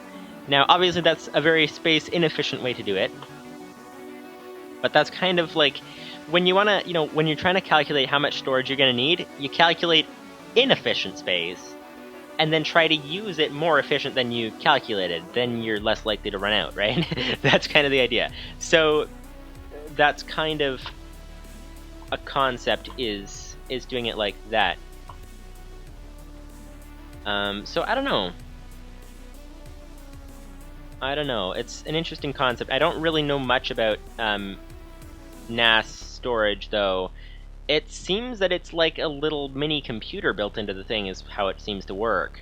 So that would be interesting. Interesting indeed. To experiment with at some point, possibly. I don't know, just kind of, you know, coming up, just sort of brainstorming ideas for the future. Obviously, none of this would be for quite a long time. I'm gonna have to upgrade the storage fairly soon. Well, not fairly soon. Like, have to calculate how long it's gonna take to fill. But maybe by the end of the year, just a guess. Maybe by the end of the... Actually, here's a question. So about 500, I think I have about 500 gigabytes left. So take 500 gigabytes and divide by the average size of these files being roughly 5 gigabytes. So 100 files. Videos. So 100 videos. So divided by about 2 per week. So the remaining storage would last about 50 weeks with just the a thinking pack and the minigame streams, right? So about 50 weeks left of storage, I think. And then have to buy something else. But then, of course, with the tech channel going, that would use up space faster. So 50 minus a bunch. So I think we can count on about 25 weeks and hopefully last about 40. That's the idea. It's all about, you know, planning. Basically, I don't know what you guys do in terms of, like, philosophies of how you buy tech or how you do anything, but basically what I try to do is expect the best, prepare for the worst. It's kind of the idea, because then you're covered both ways, right? You expect the best, so you're like all inspired about it, because if you're always expecting the worst, then you're like, man, this is going to be so horrible, it's going to be so bad, right? That kind of thing. But if you expect the best, then you're like always, you know, excited and always like, wow, this is going to be amazing, that kind of thing. But prepare for the worst, which is why you have backup systems, why you have all kinds of other things, and why, you know, it's a good idea, I think, to try not to use all your money on certain things that may or may not work. If, you know, you throw so much money into something and then it dies in, like, a couple of weeks or something, that's obviously not very good. So basically, prepare for the worst, but expect the best. It's kind of how I try to run things philosophically. I don't know what you guys do for that, but that's kind of the idea. And where'd our puppies go? We lost them. Oh, there they are. So, yeah, so anyways, I'm not sure why I started talking about that, but anyway. It's interesting. Interesting indeed. Okay, we're getting there. We're down to 24 bone meal left. We do 4 every time, so that's about 6 more cycles around this place, this thing here. All right. Here we go. Because that's the thing with tech of any kind, is that, you know, even the most reliable tech and all that, it's always possible to get a defective one, right?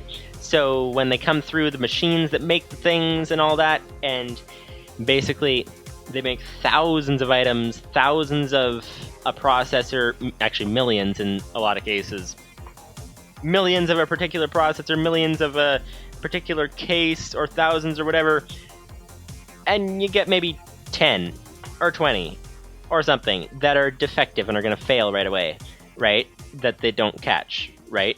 So it's always possible you're going to get that one that is super defective and breaks, right?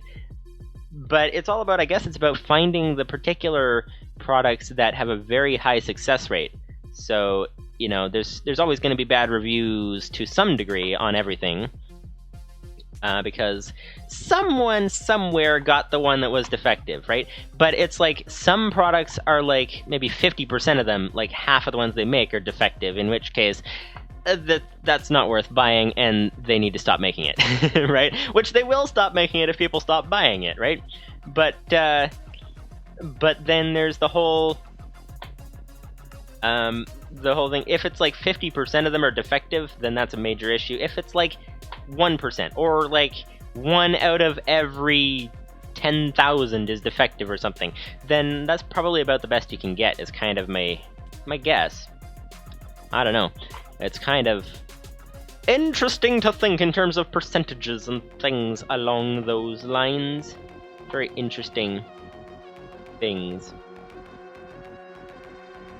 So we'll see. 16 bone meal left. Getting there. This means we have 12 left. Nice. Okay. So we're gonna have so many puppies. We actually need extra oxygen tanks, because we need to be able to go exploring. We need to be able to travel and find our way back. That's basically what it is. We need to be able to go out and travel for longer periods eventually. So if we have more oxygen tanks, that's really ideal. Also, in case it's interesting to think about that the reason we're able to do this is because of that machine that we built that has so much bone meal. We have infinite bone meal back at the base. So we can basically just like do as much of this as we want. We don't have to worry about bone meal is super rare or anything like that. We just have like infinite bone meal. So that's very, very nice. Here we go. 3, 4. There we go. And there's some dandelions over here. This is actually crazy how you can set your spawn with a bed even if you can't actually sleep in it because of space. That's crazy. Okay, so we are getting ready to do the return journey. Excuse me. We're getting ready. We will be ready to go fairly soon. We don't really want to lose all of this progress all at once, so I think I'm going to take it in stages. Do each stage twice, which will be fairly easy with... Well, not fairly easy, but it'll be easier because we'll keep respawning. So that's going to be nice. So let's see. Okay, that's good. We've got that 8 more, so 2 more times, and then we have the treacherous return journey, which is not gonna be easy. Okay, okay, come on, down, please. Get back down. There we go. Alright, alright, alright. Dandelion, come on, thank you. There we go. It's easier to hit these things when they're farther away, because down, it's a much smaller target. But over, it's much bigger. You because basically, like this, you have the whole hitbox going up like that. But down, it's like smaller, somewhat, I guess. I don't know. Maybe not, actually. So, I don't know, it's weird. It's weird, it's weird, it's weird. But we have loads of dandelions. We can make yellow now, which is very nice. And if only we had a way to get... Wait a minute. If we can't find grass seeds, we could build a grass trail to here. That would take ages to bring the grass back. Never mind. Okay. So we must have to go with the grass seeds option to be able to get grass at the main base. This is the last section of bone meal that we have with us. 2 more flowers. There we go. And not many flowers this time. Sometimes you get loads. Sometimes you don't. There we go. Okay, we're dead again. Okay. Here we go. Here we go. Nice, nice, nice, nice, nice, nice, nice, nice. Okay. Alright, this would be the last load. We have used 2 stacks of bone meal while we were here. And... nice, let's grab the seeds, grab the extra flowers. There we go. We have enough seeds to make a gigantic wheat farm when we get back home. We have how many stacks of seeds? 1, 2, 3, 4, and 3/4. Lupsone says, I seem to remember that grass seeds have a recipe, sieve dirt, according to the wiki. Yeah, they do have that recipe. The difficulty is, it's not exactly easy to get that much dirt, although we do have dirt in the chest here, which is nice. So, okay. So let's split up the materials. Let's split it into 2 loads, so we don't lose the whole thing all at once. There we go. That would be this. And this would be that. There we go. Okay, the cobblestone we can split as well. The dandelions we can split. I'm doing the top row and the bottom row, by the way. Dandelions we can split like that. There we go. Pickaxes we can split as well. Oh, we don't have... There we go, the seeds like that. There we go. Okay. And we don't really need to bring the asteroid rock, although we could. And glowstone we could leave here. We have loads of glowstone at the base. So I think we'll leave the glowstone there. So we'll leave the asteroid rock, I guess. Wait, we can leave 1 stack of cobble. We should really bring some in case we need it on the trip. But, okay, so cobblestone is infinite at the base. Asteroid rock's not infinite, we should really bring some of that. Actually, yeah, let's bring that instead of the cobble. There we go, that'll work. Okay. And orange tulip, we can bring that as well. Glowstone dust we can leave here because it's infinite at the base. Dirt we want to bring. Let's, split that stack. Okay. So, we have 2 loads ready to go. And we're gonna have to wait till we die again. Let's just make sure we can actually get out of here. That's the question. Where's the way out? This would be the way out. Where's the closest bed? That's the question. How far is it? Oh, is that it? Way up there? Oh. That could be a problem. We'll need to run this trip with full health to see if we can make it up this section, because that's pretty far away. Okay, well, let's try this again. Let's see if we can make it. Here we go. Okay. Time to get up. How much health do we lose on the way out? That's the question. Okay. Oh, we're making it. We're making it. Oh, we can actually make it. Okay. We can make it with 3 hearts down. That's actually pretty good. Actually pretty good. Okay, so let's take this trip in stages. Let's do that. Let's see what we can see while we're here. That's a rock. That is a rock. That is a rock. Giant rocks. Okay, yep. Nothing particularly useful. That's a block. We can see that bridge from here. That's interesting.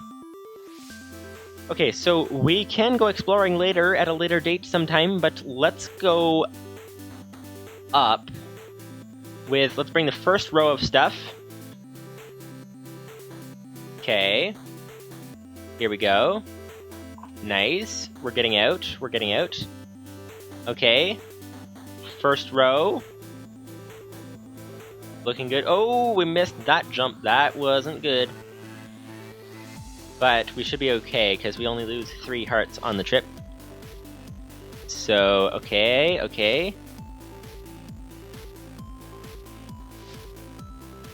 Or more if we don't do very smart moves. Okay, here we go. There we go, that's the first row done. We're not going to set the spawn yet. We're going to respawn back at that place, bring the second row, and then set the spawn point then. So this is what we're going to do. We're going to take it in stages. We're going to do the same trip twice, except we're not going to have to do the back trip every time. This one's easy because jumping down, right? But the other ones aren't as easy. Okay, so we can leave the glowstone, we can leave the cobblestone, let's go. That's all we need. Okay, here we go. Here we go, here we go, here we go. Yes! Okay, this is working. The return journey. The return journey is on the way, and we're almost making it. Almost making it. Have we made the first stage of the journey? Yes, okay, we've made the first stage of the journey. There we go. And we have these beds set up all the way along, so we put the stuff in the chest, and then if we die before setting spawn, we just go back to the previous spawn point. So, over there now, where's the next bed? Is it up there? I don't know. That's the question. That's why oh, we need to divide this again. I forgot about that. Okay. Yeah, because it all collected as one. So, okay, let's split these up. Split these up like that, like that, like this, like this, like that, like that, like that, like that. Split this too. We have an extra stack of seeds and a tulip. Okay. There, so now they're split. Okay. Ready to take the first row as soon as we die. As soon as we die once again. Let's see if we can see where the bed is while we're waiting. Because I don't remember if it was there. It was there, okay. Good, so we can do this. We can do this. Let's jump down and see what we see down there. We're at Y level 100. So, alright. Anything? Oh, there's some metal. Okay. Okay. Interesting. There's no blocks below us, apparently. There we go. Okay, time to go. Okay, time to go. Get out of here. Bringing half the materials. Okay. Okay, there we go. Time up we go. Nice, nice, nice. Okay. We can make this trip fairly easily. We won't lose on this leg of the journey. We did the first segment. Do you guys remember how many segments there were? That's interesting. And not set the respawn this time, because we're going to want to go back there. It would be nice if we could like take fall damage or something and not have to wait to respawn as much. But that's okay. At least this way we don't have to make the whole journey both times. We can do them in segments. It would be nice if we died a little quicker, though. That would be very helpful. Okay, so this time we're taking the rest of the stuff and setting spawn. So here we go. Spawn setting.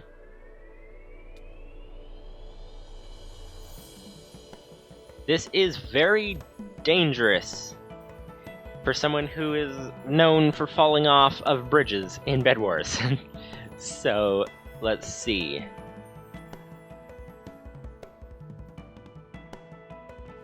Ah, we made it! Okay, there we go. That's good. And set the spawn. Nice. Okay, so the next bed is not there, but over there.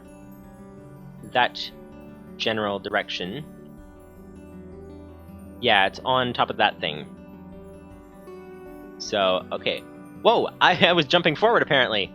Okay, good thing we don't have anything in the inventory. Goodbye!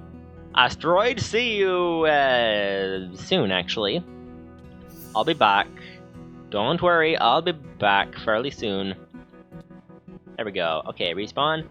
Yes, there we go. Okay, oh yes, I forgot about the splitting the stuff again. Let's do that. And like this. Okay. Let's try to remember this next time so that we don't have to wait to do this again. Okay, I think we can make this trip. What do you think? Let's try it. We're only down 2 hearts. Let's hope we can make it all in one shot. That was a risky jump. Okay.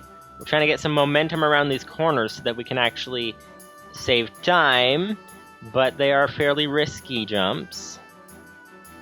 Oh, I don't think we're gonna make it. Ooh, that was a big mistake. That was a big mistake. We can't get back now, though.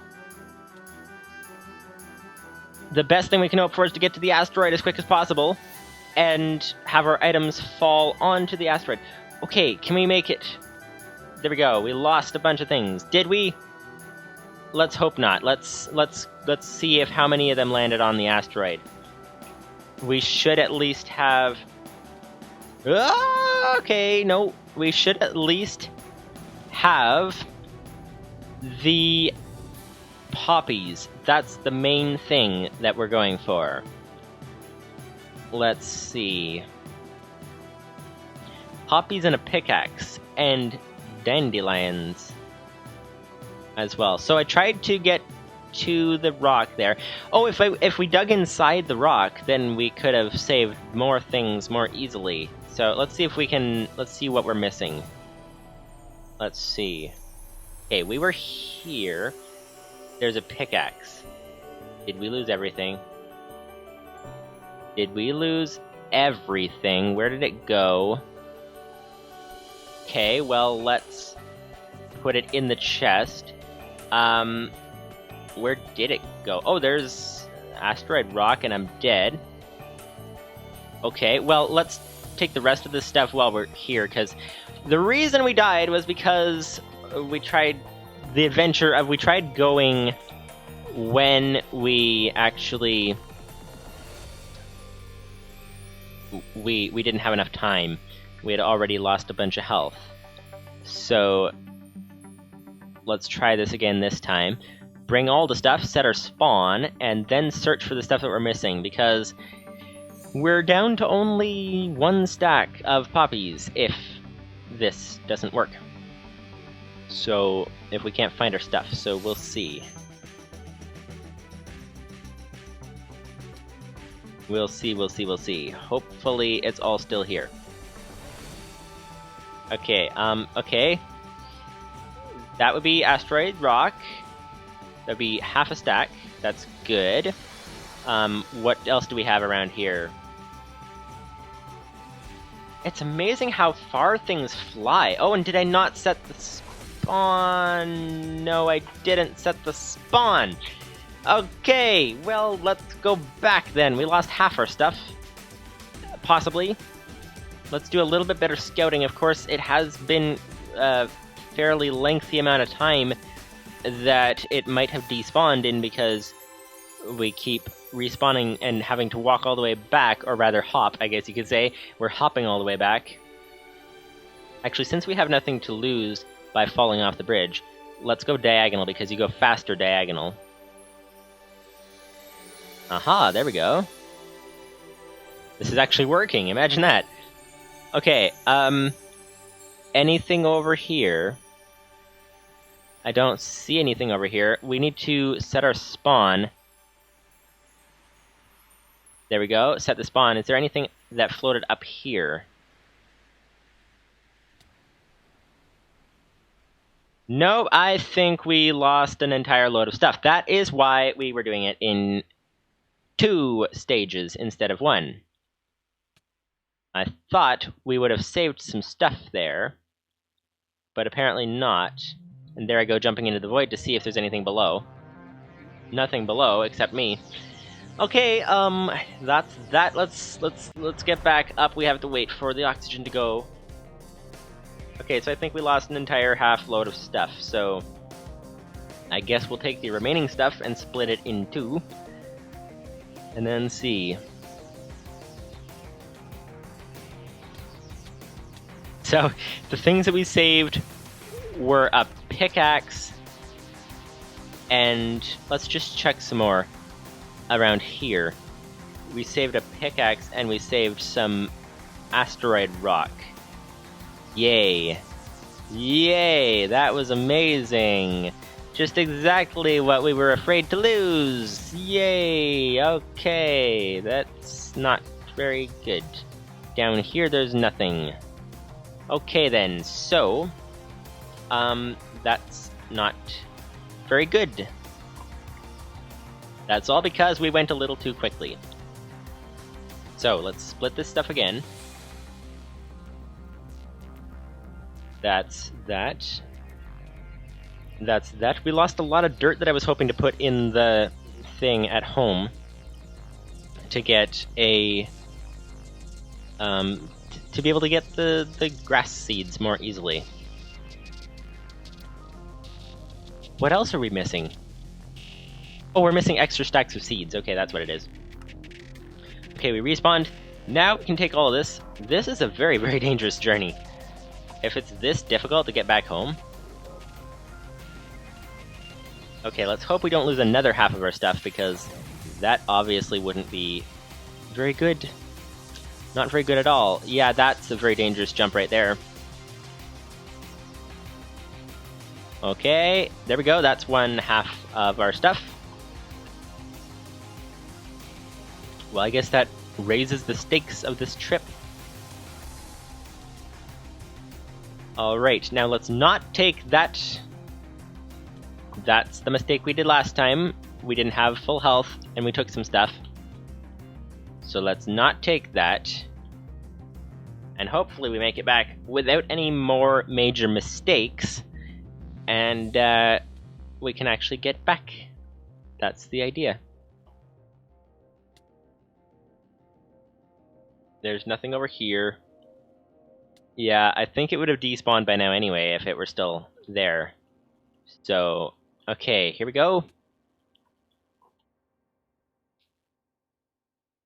Okay, nice, nice, nice. We're on the way with the other half of our stuff. Of our remaining stuff, so the 1/4 of our stuff here. Some mistakes that can happen are missing a jump due to getting damaged. That's a mistake that can happen. Okay, let's sort the chest right now, because we can do that. There we go. Okay. There we go. We can do that while we have very little health remaining. There we go. Okay, so that's sorted. Nice. Okay. Wait till we die this time so we don't go on half health. 3, 2, 1. Come on. A little bit faster, please. Okay. Time to go! Grab all the stuff. Go. This is basically a race to get back home is what it is. That's basically it. And I just remembered we brought the glowstone so we could actually light up those places with the beds, which we didn't exactly do. And we left it back at the main, like at the grass place. So that's obviously not ideal. Okay. So I think as far as composting for dirt to get the grass seeds, I think we have a lot of seeds we could compost, but it might be better to build a giant farm. If we build a giant farm and then start composting things, then we'll be getting things much, much faster. So that would be nice. There we go, we've made it this far. There's still nothing in that furnace. Okay. Nice. And our rocket is still here as well with our fuel. So that's good to know. Okay, this is now... What's this, the third leg of the trip? Second, third, fourth? I think it was the... So we did one up out of the asteroid, one over to that base thing. No, I think we did one in between. So 1, 2, 3 to get to that base, then 4. Then this would be the 5th. And we have a pickaxe in case we need it for anything. This is a very nerve-wracking trip because we're, as you can see, down to half health already, and we're still far away from this destination. This is a very nerve-wracking trip. Down, chest, stuff. Respawn point. Nice. Okay, that's another leg of the trip done. What's that, the 4th or the 5th leg? So now I think there's a bed over there, if I'm not mistaken. Oh yeah, I forgot about dividing this. Yep, okay, hang on. There we go. Divide this. Divide this. Divide this. And this goes on one side. This gets divided as well. This gets divided as well. Okay, there we go. We now have the half of our stuff divided. The remaining half. Are we gonna make it back? That's the big question. If we only get there with 28 poppies, I mean, I guess that's okay, but 13 dirt is not a lot of dirt. We were hoping to get some grass seeds out of this deal. We had like a full stack of dirt, and now we just have like a half stack if we make it back with everything. So, yeah. That's not ideal. Also, the reason we don't have a very big farm, come to think of it, is not so much the seeds as it is the dirt. So, yeah, so we should really not actually compost, we should wait, what? We shouldn't, sift this dirt. We should use it to make a giant farm. That's what we should do. Ah, there, this part of the trip was easier. This is mostly downhill that way, so that was a lot easier to get there.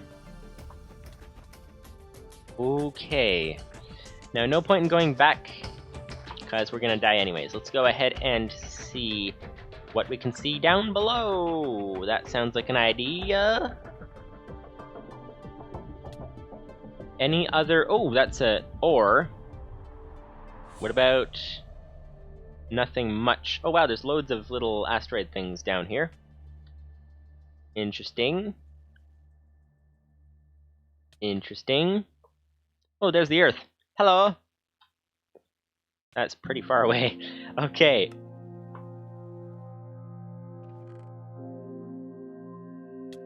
Alright. Nice. That would be the second set of stuff. This part should be fairly safe, unless we fall off the bridge. But this part is easy to get to going this way, because you just jump down. And actually, while we're here, we have a fair amount of health. So let's first divide this. If we have enough health left, we might as well do a little mining or something, since we're here.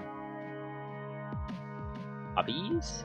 Asteroid rock gets split, the dirt gets split, the pickaxes get split, and the tulip and the dandelions get split as well.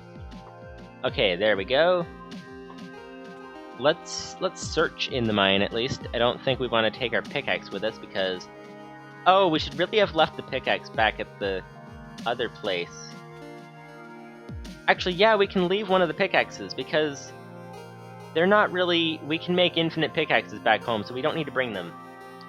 We do not need to bring them, so let's...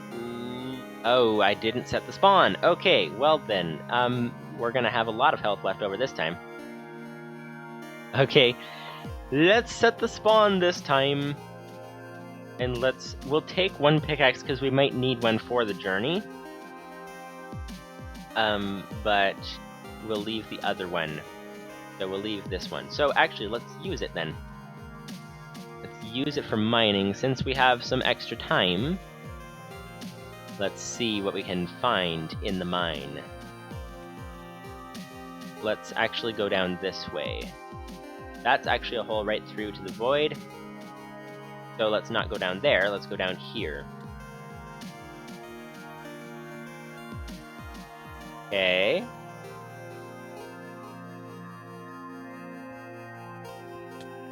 Oh, there's... Oh wait, that's our staircase. Never mind, we hit the staircase. We're okay. Okay, let's put that away, way over here. But, oh, okay, we lost some of those, but that's okay. Oh, and I didn't set the spawn again! Okay, let's do that first this time, please. And then try this again, with setting the spawn. Okay. Here we are. Nice. Over here. Come on, bed, please, this time. Set the spawn. Nice, there we go. That sets the spawn.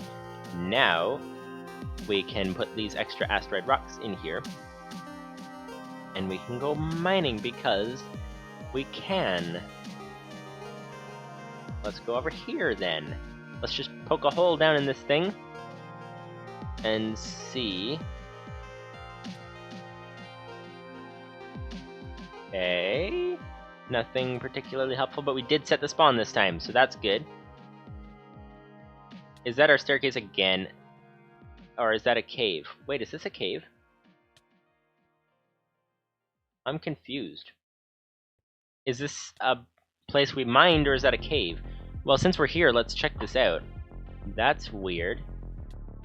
That may be a place we mined, but it may not be. If you guys can see anything, I left the glowstone at the other place, so we can't really see much. But I don't see a way into this thing. It just seems like a hole in the ground. And there's no hobbit here, if you guys know the reference, but maybe it's a place that I tunneled up out of? Placed blocks below?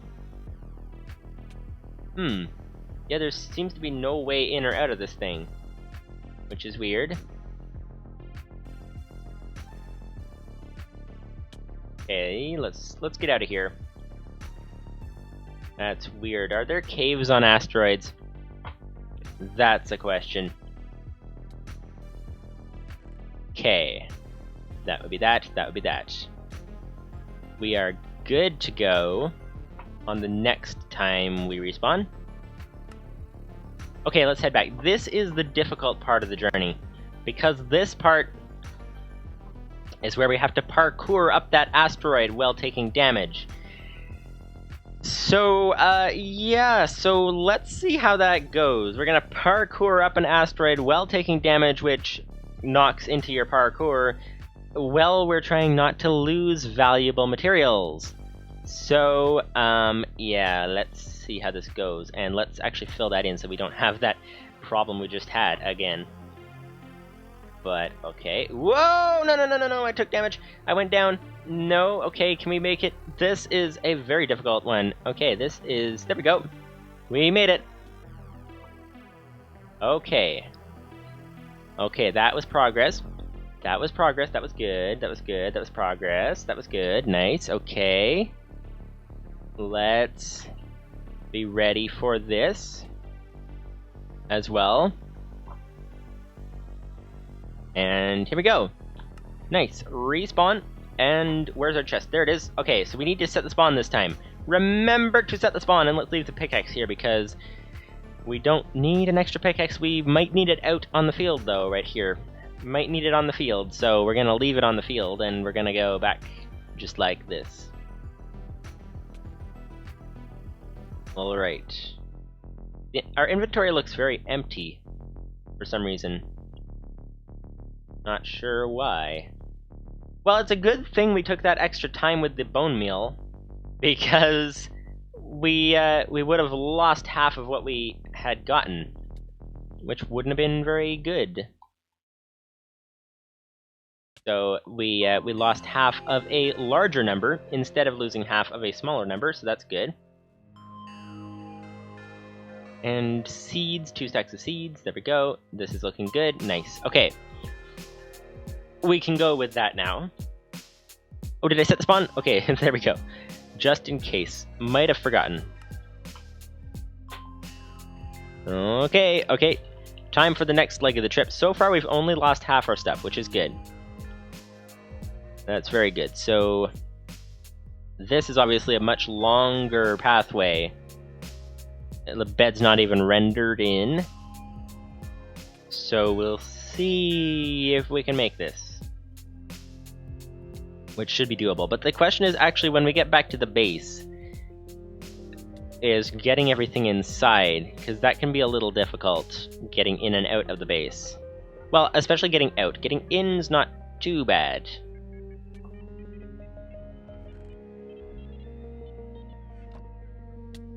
Oh, what's that? Oh, that's a meteor that just hit, I think.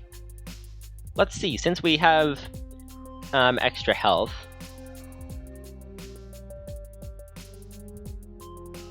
Yeah, I think that was a meteor. Because we are here now, and I see nothing. Oh yeah, there's some asteroid rock floating around. Okay. So, here we go. So now it's time to go back with the next load of stuff, which is over this way. And remember to set the spawn this time. Remember to set the spawn so that we don't have to do this trip again and again and again and again and again. That would not be good. That's an interesting looking shadow on the asteroid. I don't want to fall off the bridge. Yeah, I don't know. It's an interesting looking shadow.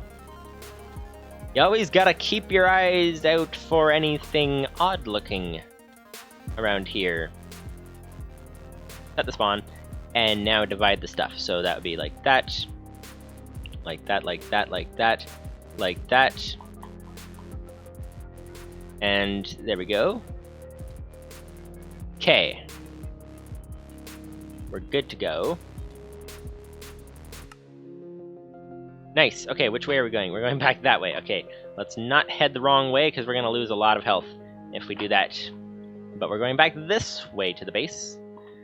This whole pathway thing in the sky works really well.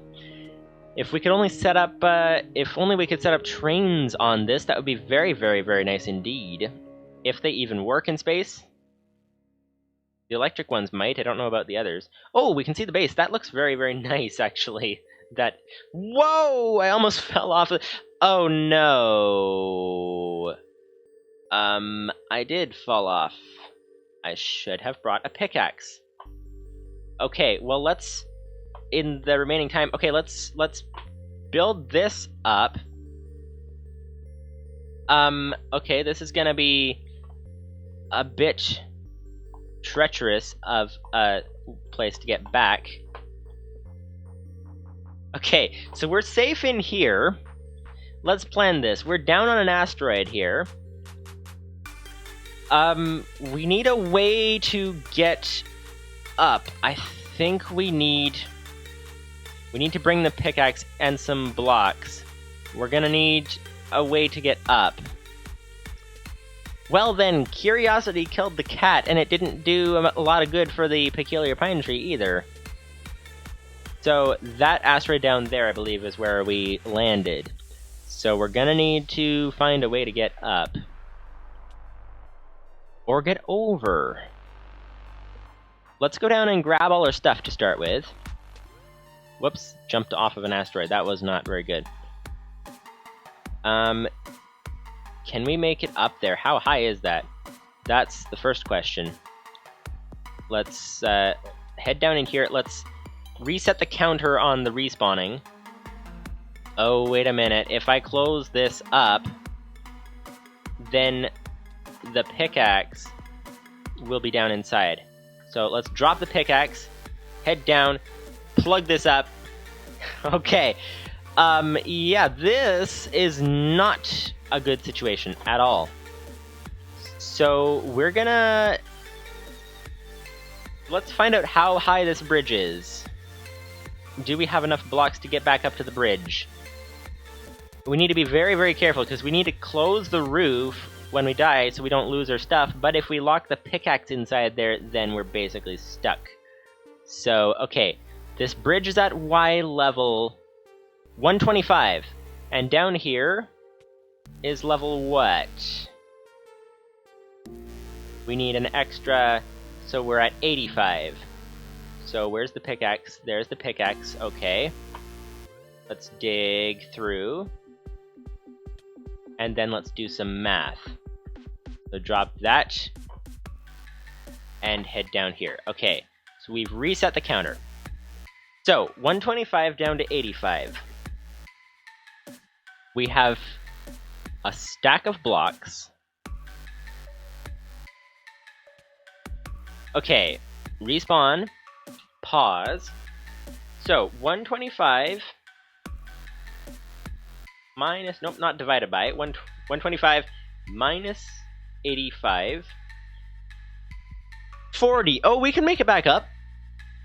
I don't know if we can make it back up and over without dying. That's the question. But 40 blocks. We have enough blocks to make it up.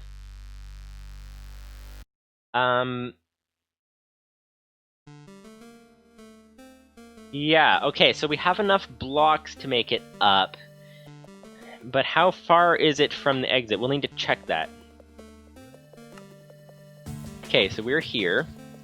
It's pretty significant of a distance from the previous chest. But what about that chest over there? Let's test the distance on this thing, because we don't want to lose this other half of our stuff. Okay, so this distance, so right about here, so x negative 330. And how far is this? Because it's very difficult to climb with stuff. Negative 330. This is very far. This is... What is this? Negative 443. Okay, so let's see how far this is. Negative 330. Or 43. 113 blocks. So we can't build a bridge over. Whoops. We can't build a bridge over. That won't work. We could build a bridge up. Do we have to quickly go... I think we need to put a chest and a bed at the top of the place. I think that's what we need to do. So we need to go back to the base. We need to go back into the base, grab a chest and a bed. No, because we can't head back up very fast. Oh.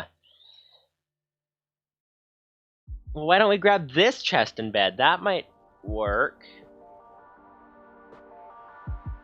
But they might fly into the void as well, which also would really set back our progress quite a lot. Is there a bed up there? I don't know. There's a chest down there. Oh, it's the chest that we need. We don't need a bed. So, okay, so, whoops, I should really have set the spawn. Okay, so, let's reset the despawn counter on the things again. And then we will...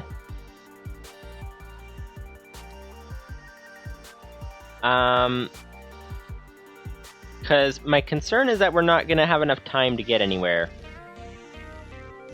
Let's reset the despawn counter, and then we'll need to go to grab a chest. We'll grab the chest, head back, set a chest up on the bridge above this thing, so that we can place our stuff on the bridge. That's the idea. So we just reset the despawn counter. The pickaxe is still there. Let's go down inside, close this up. Okay. Okay, so this is gonna be risky because we have to travel from where we are to the next place, grab the chest, get back up, and make sure we do all this within the 5-minute despawn counter. So we need to get from here to that bed, set the spawn, head down, grab the chest, bring the chest back up, bring the chest to this part of the bridge. And then we still have half our stuff back at the chest behind us, so we have to go back again. So, yeah, well, I mean, this is better than Bed Wars in the sense that, that we can still recover. We still have all our stuff. Bed Wars, you lose your stuff. So, let's see what we can do about this. We have 5 minutes on the clock. And we'll see if we can get there in time. These pillars are really difficult to climb. So, okay, let's set that. Let's head down. I don't think we can get down and back up fast enough. No, we can't. Okay, that chest is what we're looking for. We are here now. Grab this chest and head back up. Let's not go through the weeds of going through the base. Let's just grab this from here. And see. Oh, it has one oak wood plank in it. Okay. Okay. That makes sense. Here we go. We're a little bit farther. We missed that jump. Okay, this is not good. Missing jumps, all that stuff. Not good. Don't fall off this pillar because we're going to lose a lot of time. Our stuff is going to despawn, which is not good. Actually, we should bring this chest down with us, shouldn't we? Yeah, then we can put the stuff in the chest down there.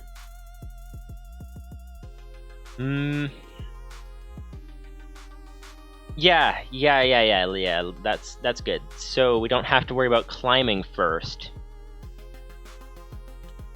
Okay, here we go.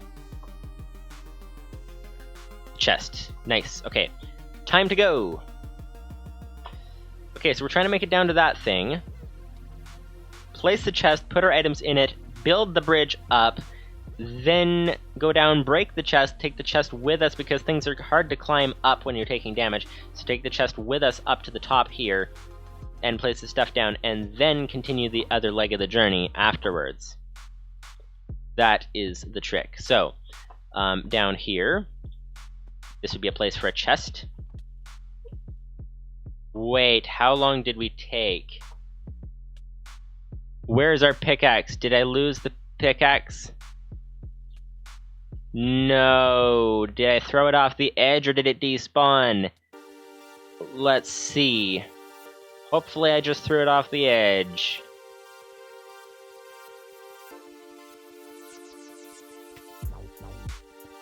Our stuff's still here. Okay, that's good. Okay. Quick! No! We just threw it up through the roof! Okay, hopefully we didn't lose all of our stuff. Let's see. Because our pickaxe appears to be gone because I threw it too far. But, hopefully this other stuff is still there downstairs. Down we go. How soon until we can see this stuff? Yeah, some of it came up through the roof, but not all of it. Some of it's still down here. Okay, there we go. We've got... Oh, our pickaxe is there. Oh, our pickaxe... I must have left the pickaxe inside here. Okay, never mind.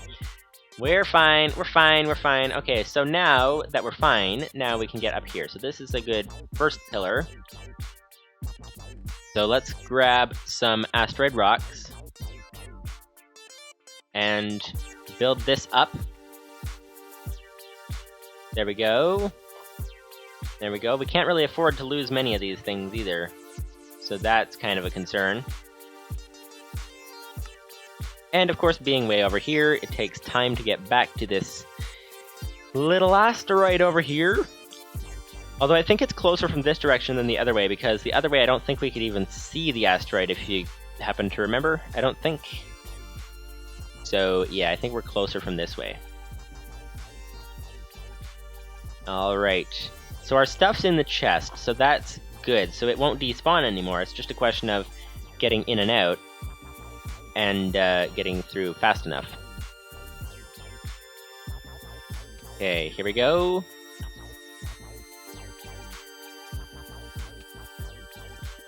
There we go. About 6 blocks every jump. That's seems to be a good way to do it. Yes, that one works. This one works as well. Nice, okay. Unfortunately, we need to die every time, because we don't have enough time to climb this pillar once and back down and back up, and we can't really afford to lose much of this stone stuff here. Although actually we could go back to the base and get cobblestone, come to think of it. Because our stuff's not going to despawn anymore, so that's good. So we'll have to see. And down. We're getting close to the 1 GB RAM limit, so that's why we're getting a few lag spikes here and there. Okay, 7 of these stone. Whoop, ouch. Okay. Okay, there we go, we're up to the next stage. There we go, 6 more blocks. Now we're, about halfway it looks like, actually. That's very nice. It's weird how the lighting does weird things like that. Anyways, that would... Whoa, that's a lot of meteors has hit that thing. Okay then. Let's see. Yep, so let's head back. We're halfway up. This is good. I think we can actually, you know what, let's do 2 stages in one. I think we have enough time for that without losing too many of these blocks. Here, down it is. Okay, so let's go for, instead of 7, let's go for 14. Nice, okay. Okay, looks like we can make it. This is nice. That's 7. This is another 7. Okay, so probably 1 more. Oh, actually we really can't afford to lose blocks because we have to still get over there. It's not just up. Okay then. That's good to know. That is good to know indeed. Okay, here we are. Over this, okay, we're over this bridge, okay, this is, the trials of being in space. It really tests your, ability to be patient sometimes, because it takes a fairly long amount of time to get anywhere, and to do anything. Let's go for 14 of these again. There we go. Okay. Come on. The gravity is so much of a thing. It takes so long just to get down half a block. Oh, and then you take damage on the way up. Okay, that's not very good. Okay, this is nice. Okay. And we're down to 2 hearts. Come on. Okay, there we go. We're about up to the height. Oh, we can jump this very easily. Okay, this is gonna be good. So, let's think this through. We want a chest. We can go back to the base because all our stuff is safe.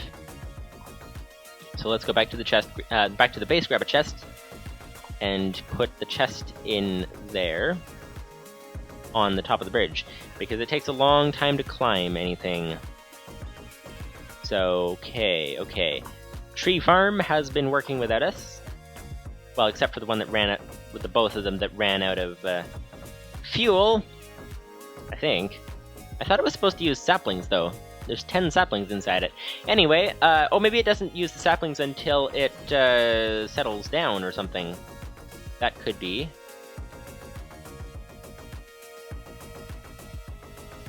Okay, we only need 2 logs. No, we actually need to replace that chest that's on top of the base. So here we go. 2 chests. Like this.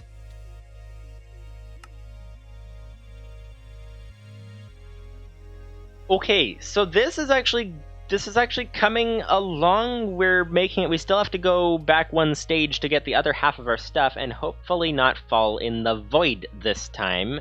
It's a really good thing there was an asteroid there, because yes, it's difficult to get our stuff back, but we can actually get our stuff back. Where did we put the chests? I think we died and they flew away somewhere. We had chests a moment ago. Where did they go? Did we put them into the thing over here? No. What happened to our chests? Oh, they're on top of the tree. Of course they're on top of the tree. Where else would a chest be? Okay. Yeah, let's head out with the 3 hearts that we have remaining. And quickly place a chest and place another one. There we go. Okay. Okay, this is looking good. This is looking good. We can now make it. We now don't have to get through the base, which is half of our health. Our health is all gone by the time we get out the base. But in here, grab a chest. Nice. Okay, now time to go. Let's save the stuff. The progress that we made this episode. We made so much progress, and we lost half of it already.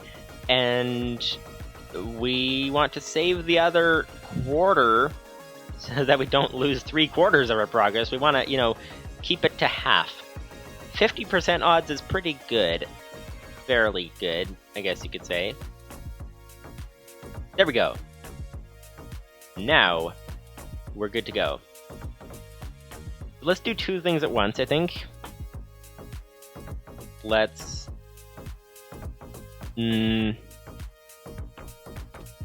Nah, we do have to go back for our stuff, but I think we'll do that on the next run. I was gonna go there and respawn first, but maybe not. Okay, there we go. Now we can grab the chest and go. Let's put the chest right above this platform. Now, there's no real good place to put the chest, so I guess we'll just stick it right in the middle of the platform.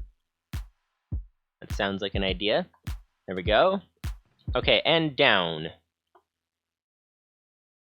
How many hearts does it take to get up? That's the question.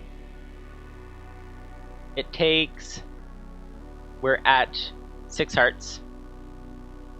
And lost 1. Lost 2. Lost 3. Lost 3 so far. Lost 4. Lost 5. Okay, so this is a 5-heart climb. That's what it is. Yeah, so we need to get there with enough hearts to spare. That's, of course, if you have a fairly clean run going up. If anything goes wrong, well, then you have some more problems. But, okay, so this is a 5-heart run. And by the time we get down here, we will have how many? We will have... Whoa, I jumped up! Oh, that's gonna lose a lot of time. We have 7 hearts. I don't think it's safe to get up there with 7 hearts. Oh boy, because 7 hearts, that's only 2 extra. So any kind of mistakes we make on the climb, we're gonna lose all the stuff, which is obviously not very good. So, yeah, so let's do this again and not bounce up on the way down, please. No bouncing up on the way down. Not today, not tomorrow. So, okay. Here we go. Obviously, we could try to get a bed and put a bed over there, but that's like a whole nother deal. That would be an up and down thing with dying back and forth, and it would be quite a big deal to get that done. So here we go. Okay, we should be able to get there with well over 5 hearts to spare. That's the idea. I'm taking my finger off the jump key so that we don't jump from hitting the staircase by accident. Okay, we have 8 hearts. That is 3 to spare. I think we can do this. I think we can do this. Yes, let's do this. Okay, quick. We have 7 hearts. 7 hearts. This is a 5 heart trip if we do everything smoothly. No, we missed that. Okay. Well, we missed 1 on the test. No, we missed 2. No, don't lose too much health. No! Oh, I don't think we're gonna make it. I think we need to go back down. I think we need to go back down. We're not gonna make it. We're not gonna make it. We're not gonna make it up. We might not even make it down, but we won't make it up for sure. Okay. Well, that was close. That was very close. We need to time it around the damage better. I think it's better if we wait to take damage rather than jumping, going up, taking damage, going back down. Because we don't jump high enough if we take damage. So I think that's what we need to do. Is that I'm going diagonal to try to get faster so that we don't take as much time on the descent. Okay, here we go, and let's time it for the damage. This should be doable. Oh, actually, I'm not timing it very well, but it's working, so that's good. Oh, that damage. Some of the damages don't knock you down. Others do. Okay, here we are. Jump over. Whoa, I thought we just got sent down with the damage. That wouldn't have been good. Oh, we're back on the pathway. Nice, we're back on the pathway. Can we make it to our respawn point over here before we died? Probably not. But we're back on the pathway. Nice. Okay, we've made it back up. This is good. So now we just simply need to get our stuff. Let's head over here. I think it's closer to this side. So actually, you know what? Let's go through and grab our stuff at the other chest first. Let's set our respawn and head there. Grab that stuff first and bring it across, and then grab this stuff and bring it across after.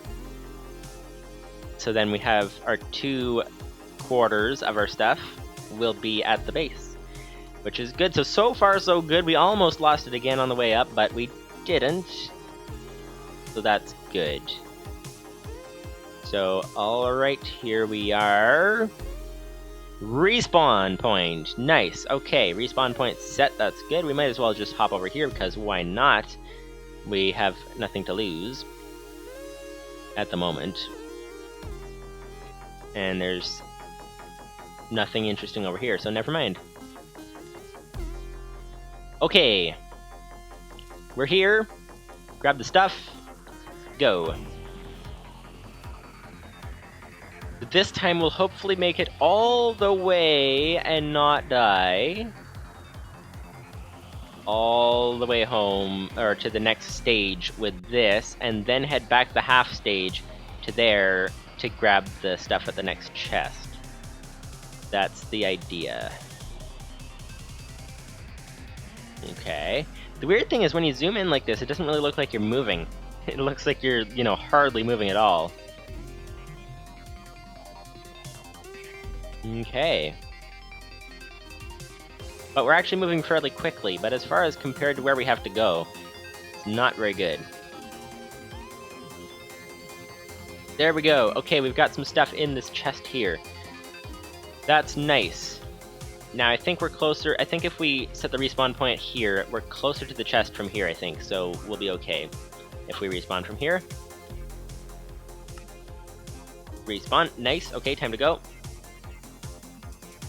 Where's the chest? There it is, okay. And we can make it.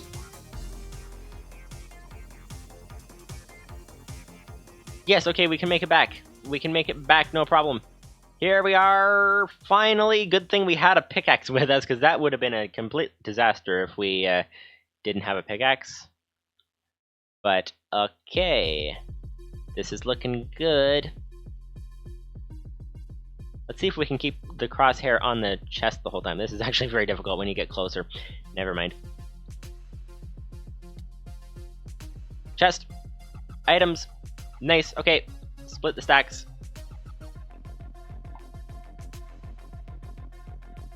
And stacks like this, stacks like this, stacks like this. We don't need the plank. Okay. Okay, here we are. Nice, nice, nice. Okay, respawn. We are right here. Let's grab... Actually, we can grab everything because we're just going down. So let's just grab everything and go down here. Put it all in the chest over here. And then... Let's actually... No, we're so close. Let's just go in the base. Just go in the base. Nice! Okay, Have we? Yes, we have! We've made it! Nice! Okay, this is good. This is good. This is good indeed. Okay, we are now home. Finally! Now, of course, we do need to set our spawn point, so we don't have to go back up all the time. But, wow, okay. That was an adventure. That was an adventure. The trip home was half the adventure. Well, the trip there was half the adventure. The trip home was half the adventure. And what we did while we were there was half the adventure. So that would be 3 halves, so it doesn't make sense. But anyways. Yeah, okay. So how's our reactor doing after all this time? I don't think it's in the spawn chunks, so it probably didn't do much. But let's see. 22. Yeah, didn't do much. But, okay, so, what we're gonna do now is we're just gonna get our oxygen gear back, please. And get the tank, get the full-size oxygen tanks. Let's grab our gear, like this. Put all the stuff on by shift-clicking, there we go, and grab the tank that's in the filling machine. Okay. So now we won't die from oxygen anymore. Let's just see if we can make the tanks oxygen tank. Tin canisters, compressed steel, and red wool. Let's make 4 heavy oxygen tanks. That's what we want. So, bunch of tin canisters. That would be a whole bunch of tin. So to make 4 of these, this is 3 canisters for 1. So 12 canisters. So 5 crafts. So let's see. That would be 9. That would be 4. That would be 5. There we go. 5 crafts. There we go. And we're gonna need some compressed steel as well. There we go. Put the tin back. We made it back! We made it back! Finally, there and back with 1 stack of poppies to show for it, which is better than nothing. But, yeah, this is nice. And red wool, we can get rose red from a poppy, which is nice. I don't think poppies have much other use other than rose red dye. You can compost them to get dirt, which is hardly a good use for them. Wooden crucible to make water. Okay, so... Yeah, okay, so we can basically, let's get 4 of these. 3 times 4 is 12. 12 poppies. 12 rose red dye. 12 wool, forgot about that. We have 7 wool. 12 wool would be over here. Okay. There we go. Only 12, please. That'll work. Okay, so we can now make a whole bunch of oxygen tanks. Should be good to go. There we go. Okay. 4 tanks, please. Coming right up. Yes! Well, that is what I call a successful stream. What do you guys think? Successful stream indeed. We now have 4 heavy oxygen tanks. There's got to be maybe hoppers work in this thing, I don't know. Oxygen compressor. Actually, that's a good question. Do hoppers work in this thing? Let's see. We need a pickaxe. We're gonna need to fill all these tanks. But then, the nice thing with this is that once we have, iron, please, and a couple of chests, once we have these 4 tanks, we can go on a lot longer of a trip. Because that would be very good. I should really do something about these turtles. But 2 hoppers should do the trick.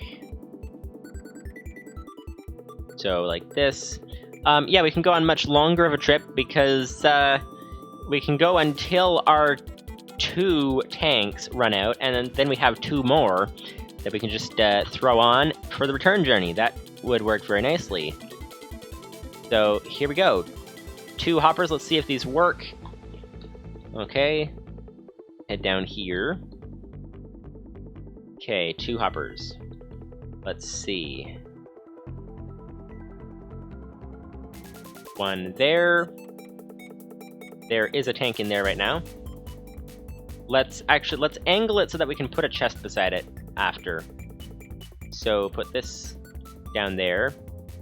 Put this down there. There we go. Yep, the hopper's pointing the right way now.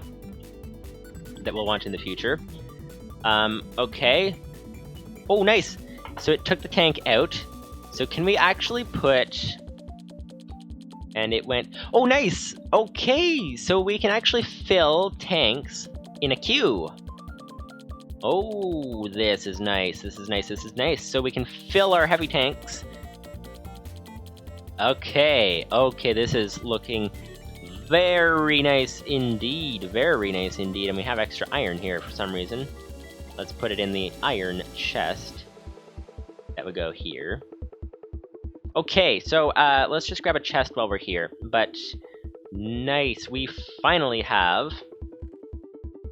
the need to restart those turtles. But we finally have 4 tanks.